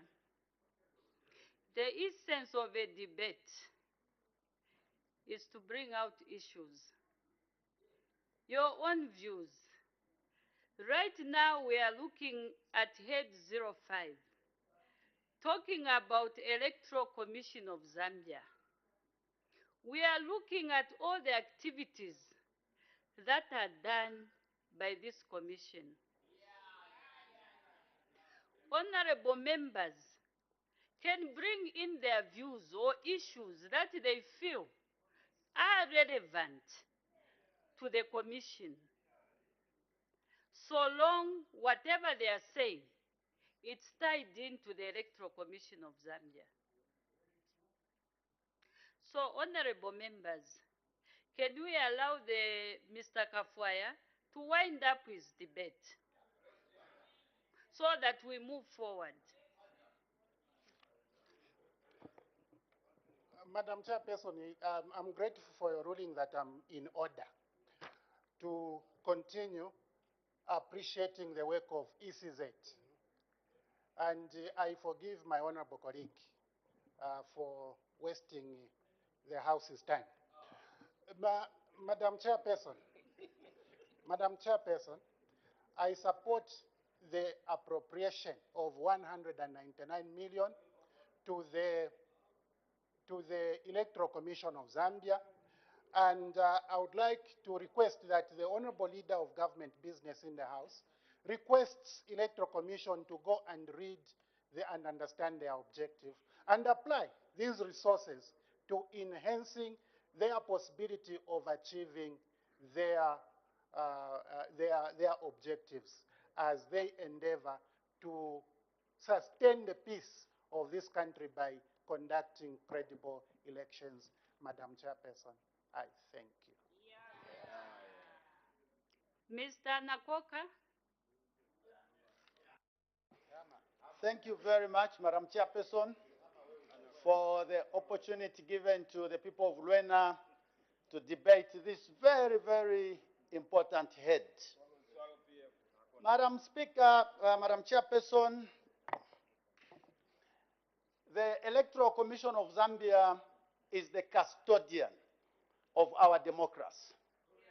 And therefore, the proposed estimate of 199 million being allocated to the Electoral Commission of Zambia is fully supported by the people of Luena. Madam Chairperson, this budget is for 2023. But clearly, some of your members would like to spend more time talking about what happened in 2022. And Madam Speaker, maybe let me extend, for the benefit of those who might not be aware, the congratulations from the people of Luena to the two honorable members that joined us out of the Kabushi and the Kwacha by-elections. Madam Speaker, they came here after a process which was fully compliant with the laws of this country.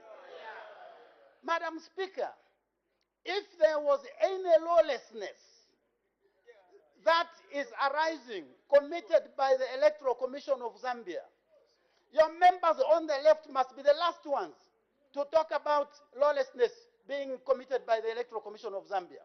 We on this side, for all the elections, even in the run-up to the 2021 general elections, even in the run-up to the 2021 general elections, Madam Speaker, we had serious challenges with the way the Electoral Commission of Zambia conducted itself. And I would like to congratulate the President for taking his time in order to ensure that when commissioners are appointed to head this institution. Order. There is a request for a point of order.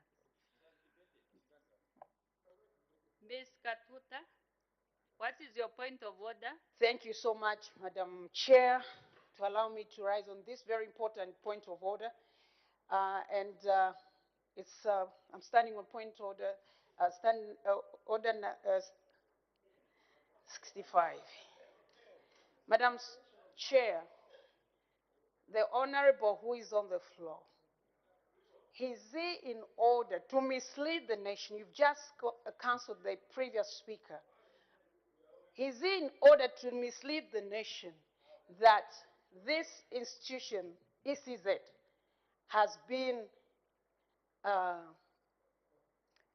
not been handling the votes, the elections? If the ECZ was behaving like the way ECZ is behaving now, Madam Speaker, UPND would have not come into power. PF would have not come into power, getting power from MMD. All along they've been credible. It's now that they're misbehaving. Madam Speaker, the speaker, the one who's just on the floor. Order, Madam. Ms. Katuta, can you please withdraw misbehaving and replace it with a better word? Thank you so much. The speaker on the floor, Madam Speaker, referred to the people on the left. I'm on the left. That's why I stood up on the point of order.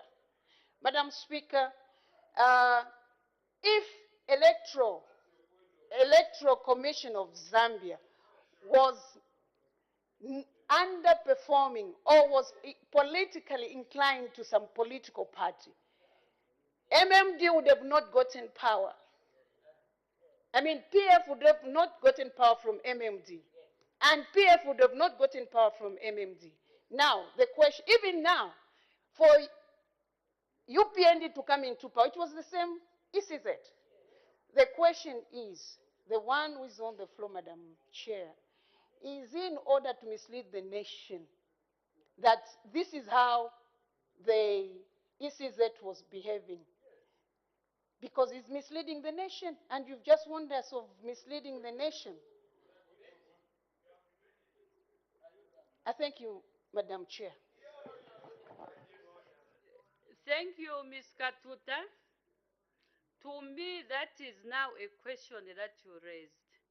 Because you even clearly indicated to say my question is, rather than raising a point of order, seeking the opinion of the presiding officer to rule on your matter, but you have asked the presiding officer a question which the presiding officer cannot answer. Maybe next time, can you please put it in a way that it's a point of order, so that you get a response, a ruling out of your point of order.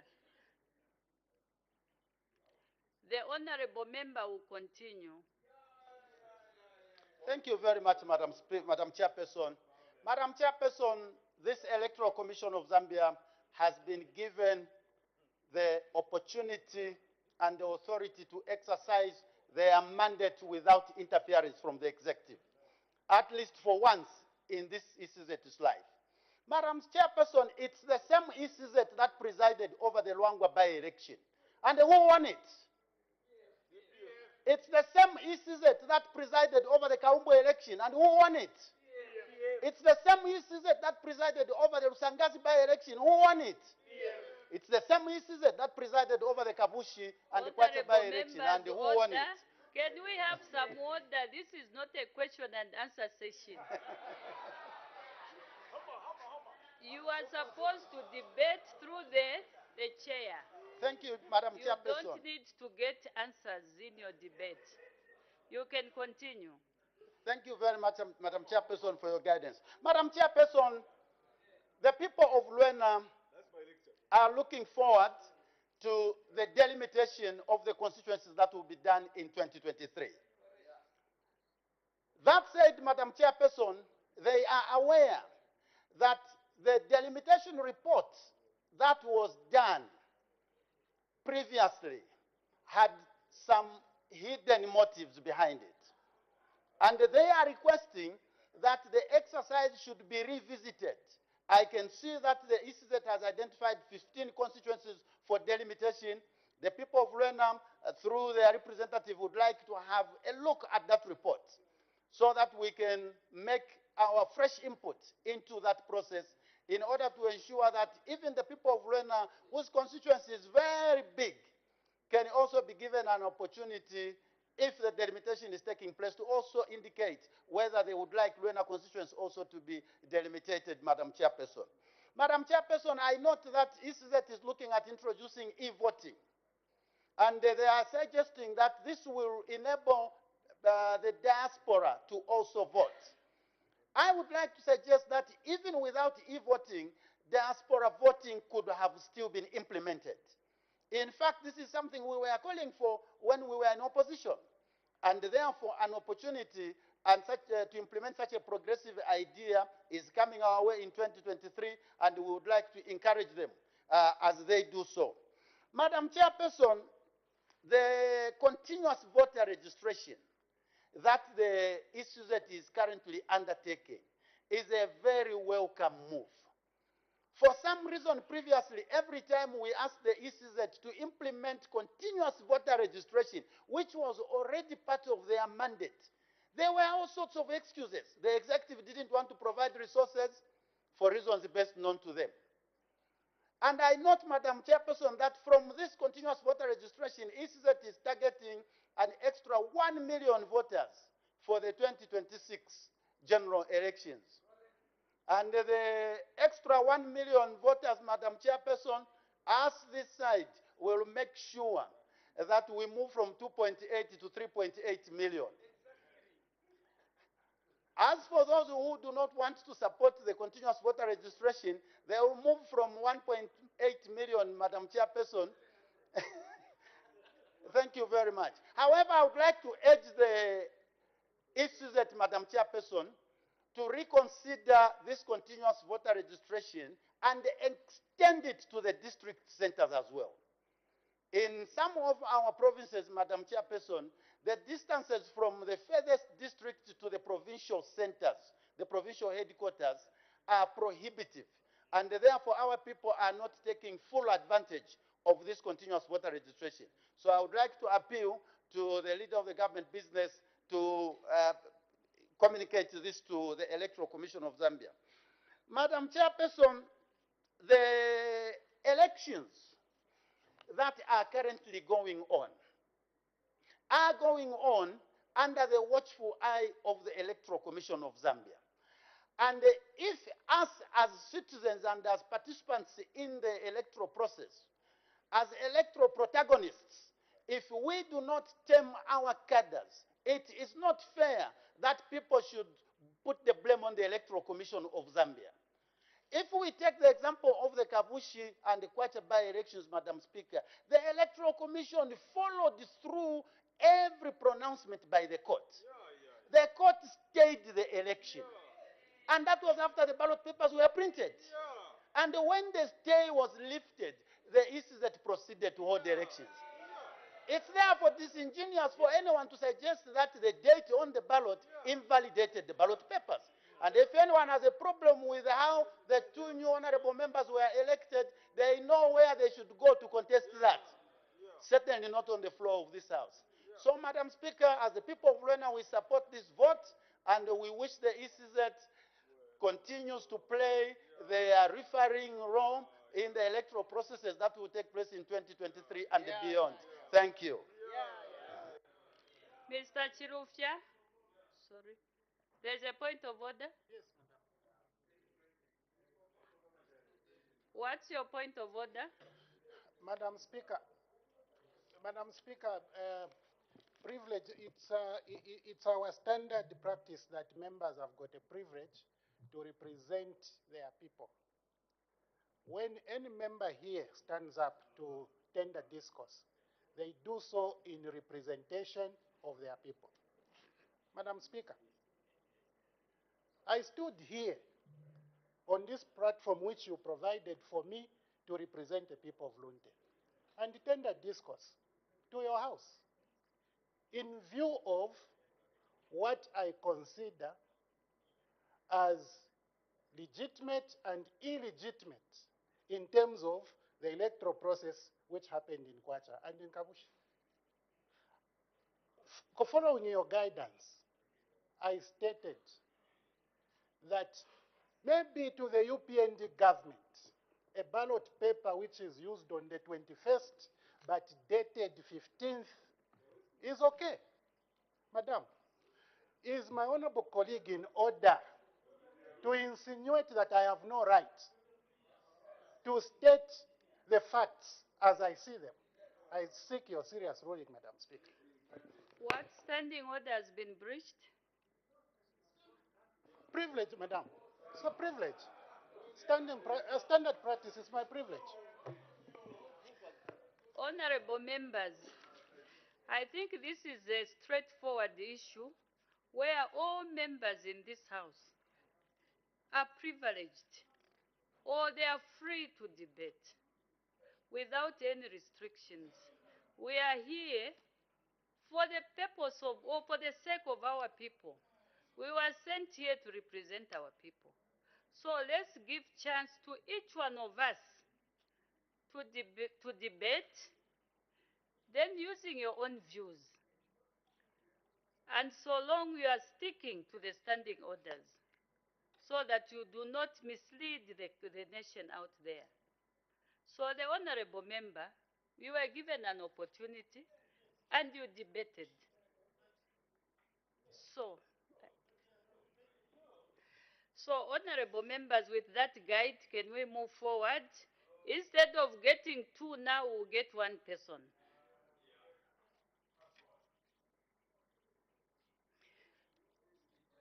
The The Honorable Minister of Health. Pardon?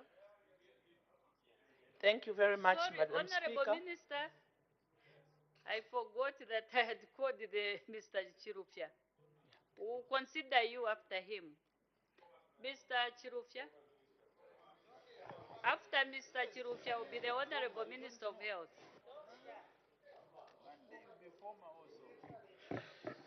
Thank you so much, Honorable Chairperson. Zambia is a democratic state, and it's governed and guided by the supreme law of the land, the Constitution. And our democracy, Honorable Chairperson, is only as solid as our institutions of governance. So the Electoral Commission of Zambia is one such strategic institution. It forms part of the very fabric of our democracy. Honorable Chairperson, the ECZ has an inescapable responsibility to discharge its function in line with the Constitution provisions. And it's very important that they receive feedback. They pause, introspect, and check if their conduct is in line with the mandate that we are giving them, that we gave them as the people of Zambia. Madam Chairperson, I'm emphasizing this because erosion of public confidence in the Electoral Commission of Zambia must be addressed. The ECZ must listen and introspect and find out if their conduct was in line with the mandate they've been charged to discharge. Madam Chairperson, Article 216 of the Constitution of Zambia, and I must emphasize that in 2015, Parliament passed amendments to the Constitution, and it enshrined autonomy, independence to the operations of commissions. So it enshrined independence, operation and function of the Electoral Commission of Zambia. And Madam Speaker, further, Article 238 only talks about them associating with the Ministry of Finance in terms of resourcing. Madam Speaker, today, the Electoral Commission of Zambia must consider the following feedback from key stakeholders, and I'll just pick three. One, on page 25 of the dissenting judgment by by Judge of the Constitutional Court of Zambia, Judge Mungeni, she stated, the conduct by the institution which is tasked to manage elections in the country is unacceptable and has potential to breed anarchy and chaos in the electoral system. Madam Speaker, this, you can find it on page 25 of the dissenting judgment in the case where Isaac Mwanza and Peter Sinkamba took the ECZ to court in course 2022/CCZ. Madam Speaker, the second portion of the feedback that they must consider seriously is in the press statement by the Transparency International Zambia yesterday.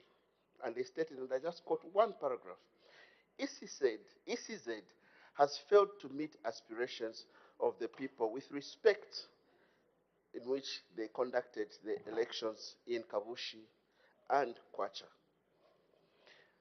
Madam Speaker, the churches monitoring group equally expressed concern. Apaleko mailanondo nishpali ulema, says the Bemba adage. Where there is a problem, when people speak, there's a problem.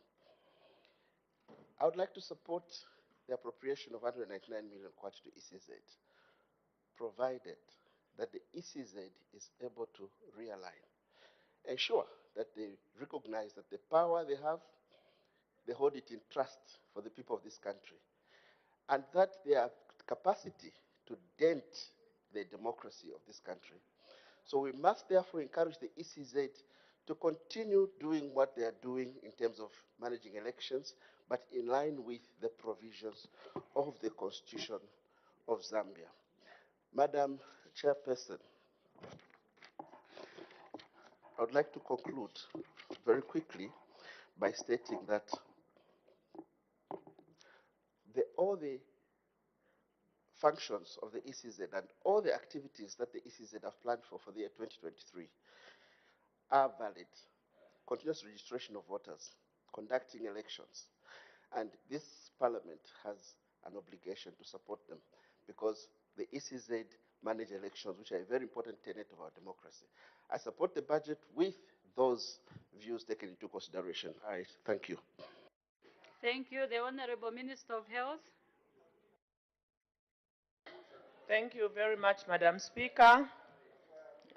This vote is an important vote, and it's important that the voice of women is also heard, especially when you look at the very few numbers of women that Zambia continues to have.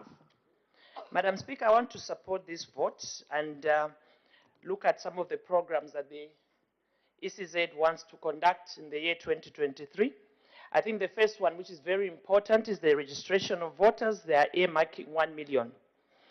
Regarding registration of voters, I wanted just to say that I'm hoping that my colleague, the Minister of Home Affairs, will work hard to ensure that the NRC issuance we need to improve, considering that in the past years, we've noted segregation when it comes to NRC issuance. And Madam Speaker, you recall that one would not be qualified to register as a voter unless one has an NRC.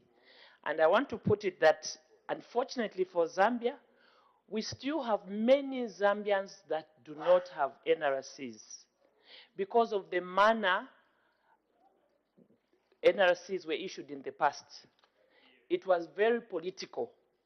And unfortunately, Madam Speaker, we also heard of areas where people got NRCs when they didn't qualify. And I'm hoping that the Minister of Home Affairs can look at that issue of fake NRCs that were issued in the past years and, get true Zambians to be registered as voters and get the NRC. The other issue of interest to me, Madam Speaker, is voter education.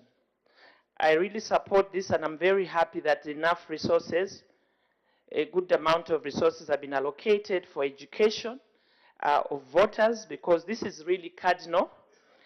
Because if you look at past elections, Madam Speaker, you noted that we, in most cases, have low turnout, especially in by-elections.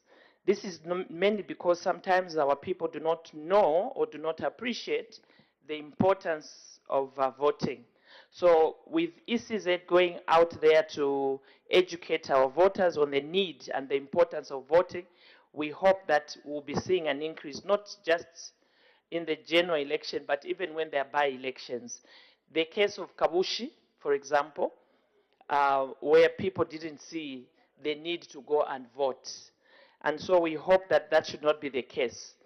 Also, the voter education is important because we still have a number of people that do not know how to really vote, especially new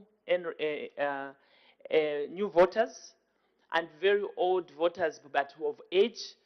And you find that sometimes one loses, not because they've lost, but because a number of their votes were not counted, because people didn't vote carefully, or they didn't know how to do the voting. So this is a very important exercise, and I'm happy that the new Dawn government is putting more emphasis on programs that really enhances democracy. What is democracy? Democracy is to ensure that the process of elections is given the necessary resources that one needs. We saw in the past, monies were only given when the election is 1 year before, when the election is due. And then you start panicking, and then there are all these double standards of conducting issues, and so on and so forth. So it's good that the new Dawn government has started by ensuring that they are putting enough resources to at least make a difference. And hopefully we can get the will of the people, respected. Because, Madam Speaker, an election is not an event, it's a process. When you talk of an election, and when you say this election is free and fair, it must not be because of the final day of the elections. It has to start from now. So I'm very happy that the government has really taken key issues right from the word-go. Then there's the issue of delimitation. I take note that before last elections, ECZ came up with delimitations of constituencies, districts, and wards, and even polling districts. I think this is a very important exercise, and there are a number of areas, districts, and constituencies which are still very large, and people are still underrepresented. A case in place is Chongwe. Chongwe is such a vast district and constituency at the same time, with 21 wards, 135 polling districts, and even those polling districts are not sufficient. People are still having to walk long distances. So I'm happy that this exercise is starting, and that we are not doing these things like we saw in the past. They would do this exercise only towards the end. But now this administration has started from the word God, which is good. And I'm sure if they do it this year, next year they'll do it until the final year. Meaning by the time we get to 2026, we would have properly divided rather the constituents correctly, the polling districts and the wards, so that people are well represented. My last point, Madam Speaker, that I wanted to address is the issue of erosion of confidence that I note my colleagues keep talking about. I think that one of the ways you erode confidence is in the manner even some of our colleagues are debating. Madam Speaker, they are totally out of order to use this floor and say, for example, invalid. What they are basically saying is that the MPs who are here are not supposed to be here. And when the people hear them say that, then the people start questioning. We thought there was an election which was free and fair, but how come in Parliament the MPs are calling their friends invalid? That is how... Sorry. Yes, there is an indication for a point of order. Mr. Kampyongo, what is your point of order? Thank you so much, Madam Speaker. Madam Speaker, first of all, it has been surprising for a member of cabinet to respond to another policy statement which the leader of government business is going to respond to.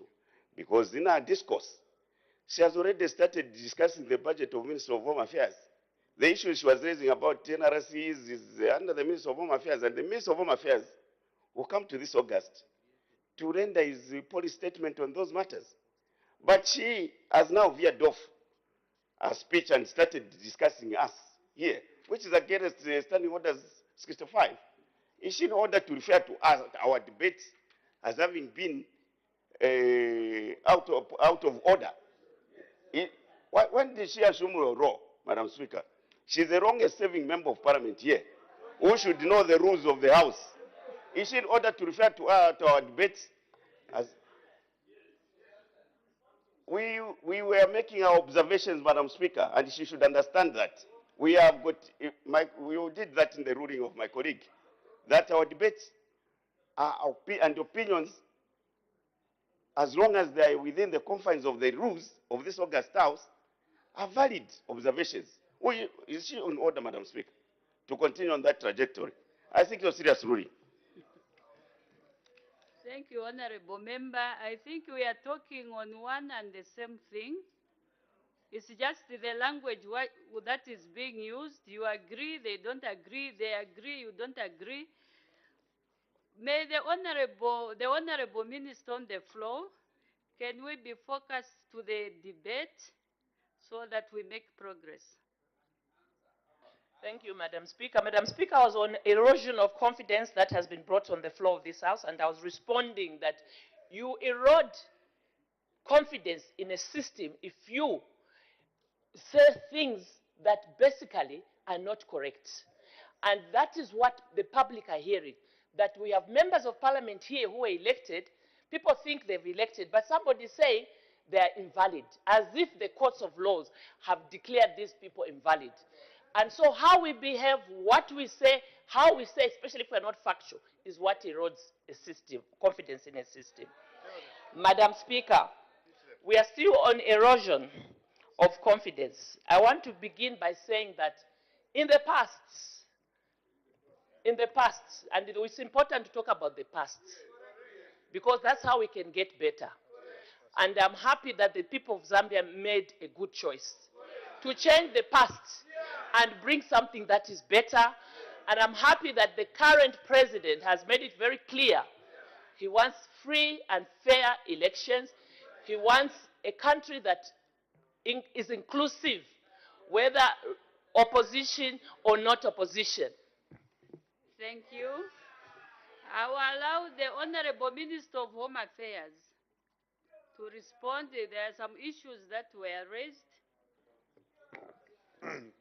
Thank you, Madam Speaker, for giving me this opportunity to debate the motion pertaining to the Electoral Commission of Zambia. Madam Speaker, first and foremost,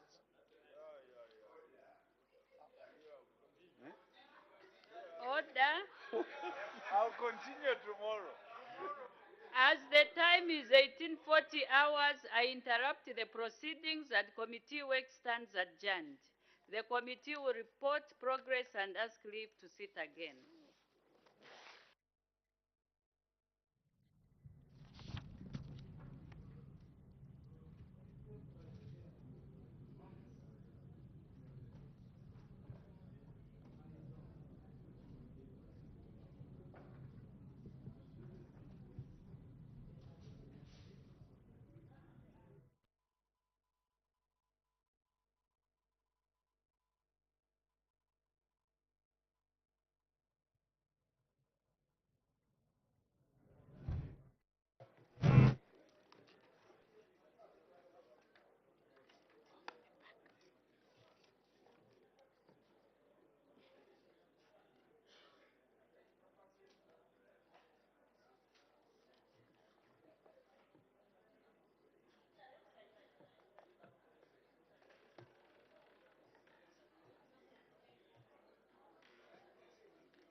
Madam Speaker, I have to report to the House that the Committee of Supply on the estimates of revenue and expenditure for the year 1st January 2023 to 31st December 2023 has gone through head 03 and asked leave to sit again.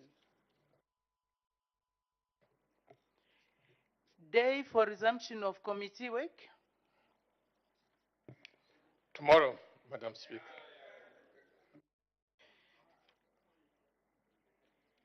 Committee work to resume tomorrow. The acting leader of government business, adjournment. Thank you very much, Madam Speaker. Madam Speaker, I beg to move that the House do now adjourn.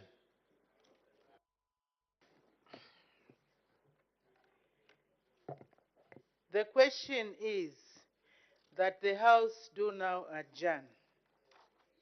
Any debate? Any objection? The question is agreed to. The House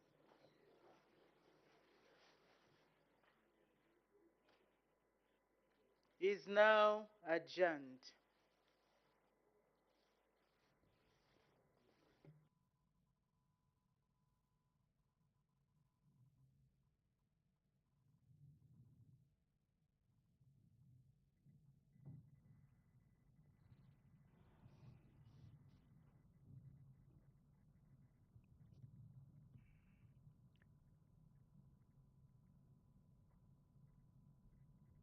Thank you so much for still being with us on Parliament Television. The House has adjourned, and at the time business was interrupted for adjournment.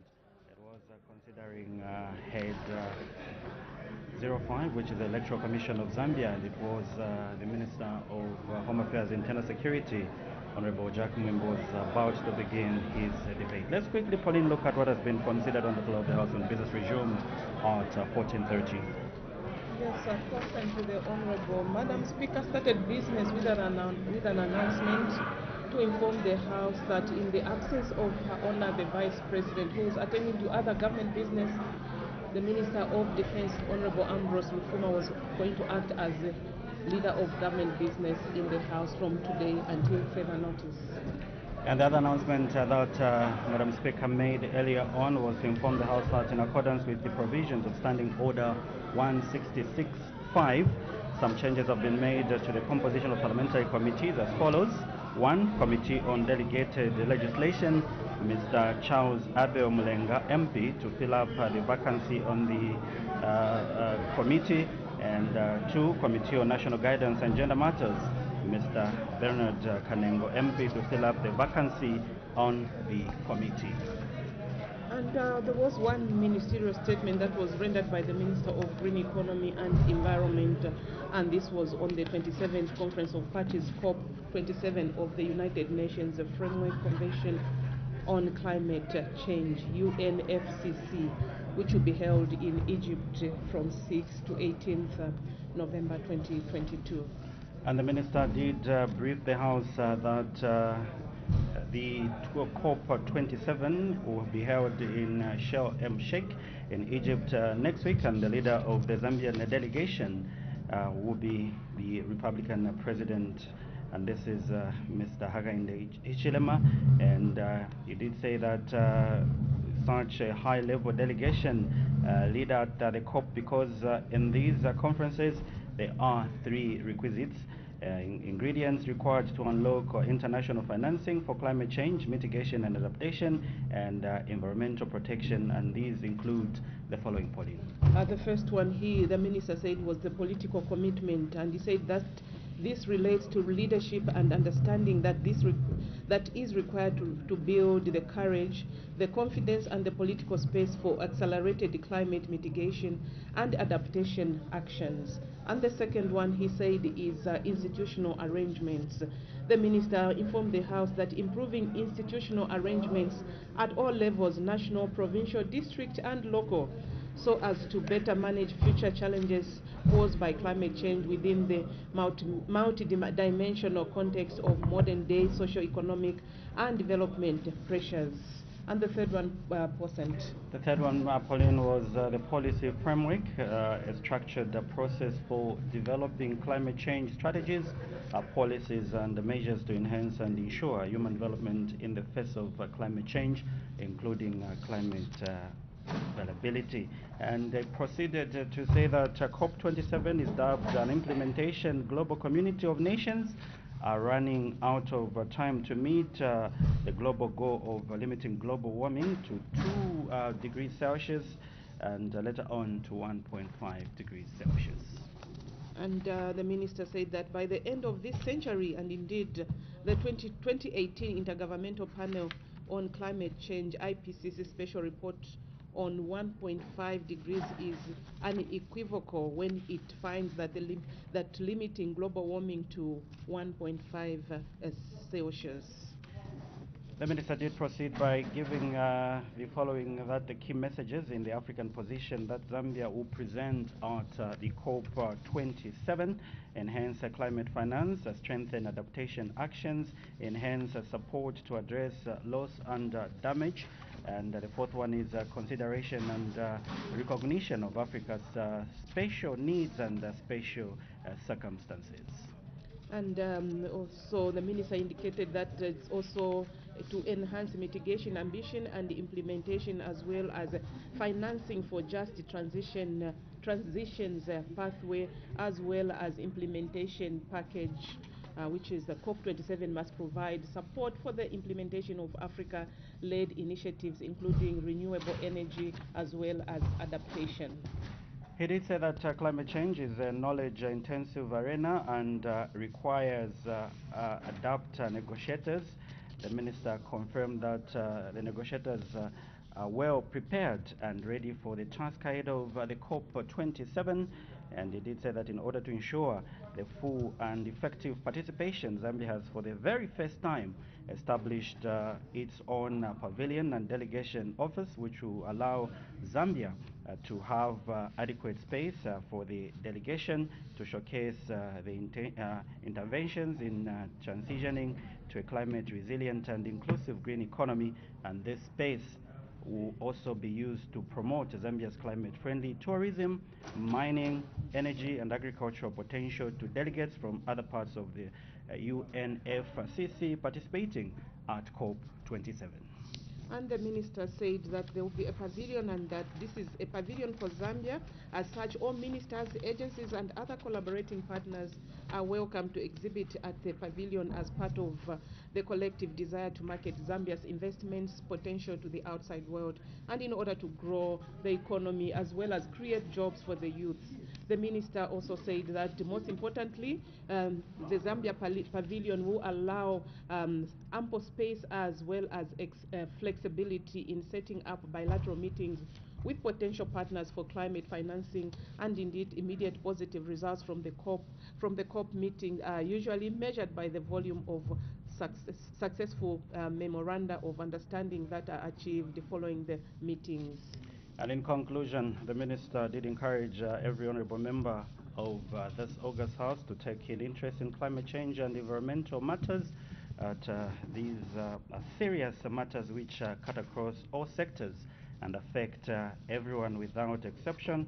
And greening the Zambian economy and environment is only possible when every Zambian is involved. So that's the ministerial statement that the Minister of Green Economy and Environment rendered earlier in the day. And we did see quite a number of members of Parliament keenly posing follow-up questions seeking clarity from the Minister. Yes, after that ministerial statement, the House went on to consider questions for oral answer. And today, on today's order paper, there was only one question. This was question number 83 that was posed by Lubansenshi, Member of Parliament, Mr. Taulo Chewe. And this question was to the Minister of Agriculture, where he wanted to find out whether government is aware that most of the farmers who were weaned off the Farmer Input Support Program for the 2022-2023 farming season without warning are on the verge of destitution, and also whether there are any plans to reinstate the affected farmers on the program.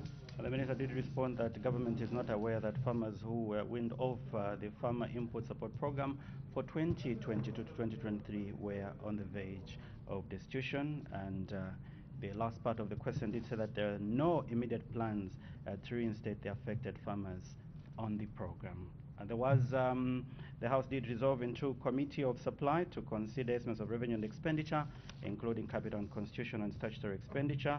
And there was consideration of two heads, and the first head was head 03 for consideration, and this was the National Assembly of Zambia, and a total amount of 833,765,426 kwacha has been ordered to stand as part of the estimates. And the next head was head 05, which is the Electoral Commission of Zambia. And of course, the leader of government business, Honorable Ambrose Lufuma, rendered the policy statement, and this was followed by contributions from members of parliament to add their voice on this head that was under discussion, the Electoral Commission of Zambia. So we had the Member of Parliament for Shiwangandu, who added his voice to this motion, or this head that was being discussed. This is Mr. Stephen Kampyongo. We also had Chingi, Member of Parliament, Given Katuta, as well as Lunte, Member of Parliament, Mutotwe Kafwaya, and Mwembeshi, Member of Parliament, Jamba Machila. Luena, Member of Parliament, Mr. Nakoka, also did contribute to the debate. Dr. Chitaluche Lufia Mansa, Central Member of Parliament, and we did see Honorable Sylvia Masebo, Health Minister, also contributing to this debate. And at the end of the day, when business was interrupted for today's adjournment, it was the Minister of Home Affairs and Internal Security, Honorable Jack Mwimbu, was about to begin debating this head. So probably next tomorrow, when the head comes up for consideration, he will debate. So Pauline, this is where we need to leave now. Yes, we end our business for today here, and it's good that most parts of the country today actually have received some amount of rain. We thank God for that. On behalf of Jason and Chola Kaoma, and indeed not forgetting my colleague Colin Monga and the entire production crew, my name is Austin Tindovi. join us tomorrow at 08:30 hours when we open our transmission, and we do have committees that are sitting and be able to televise one live. And later in the day at 14:30, we'll have live parliamentary proceedings. From us, stay safe and see you tomorrow.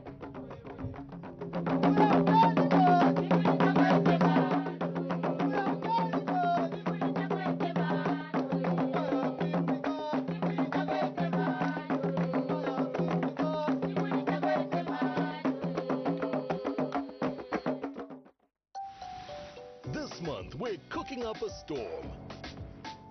King Katumba spices it up as he sets his sights on the villages of Ubuntu. Then, secrets and hidden agendas are a melting pot for chaos in Pali. And we join our favorite hostesses who stir up a blend of exciting conversations. Then Sita's marriage ambition leaves everyone a little steamed. And music legends serve up their most exciting memories in music. And the royal clique turns up the heat and fires up the industry. We've got the recipe for the best local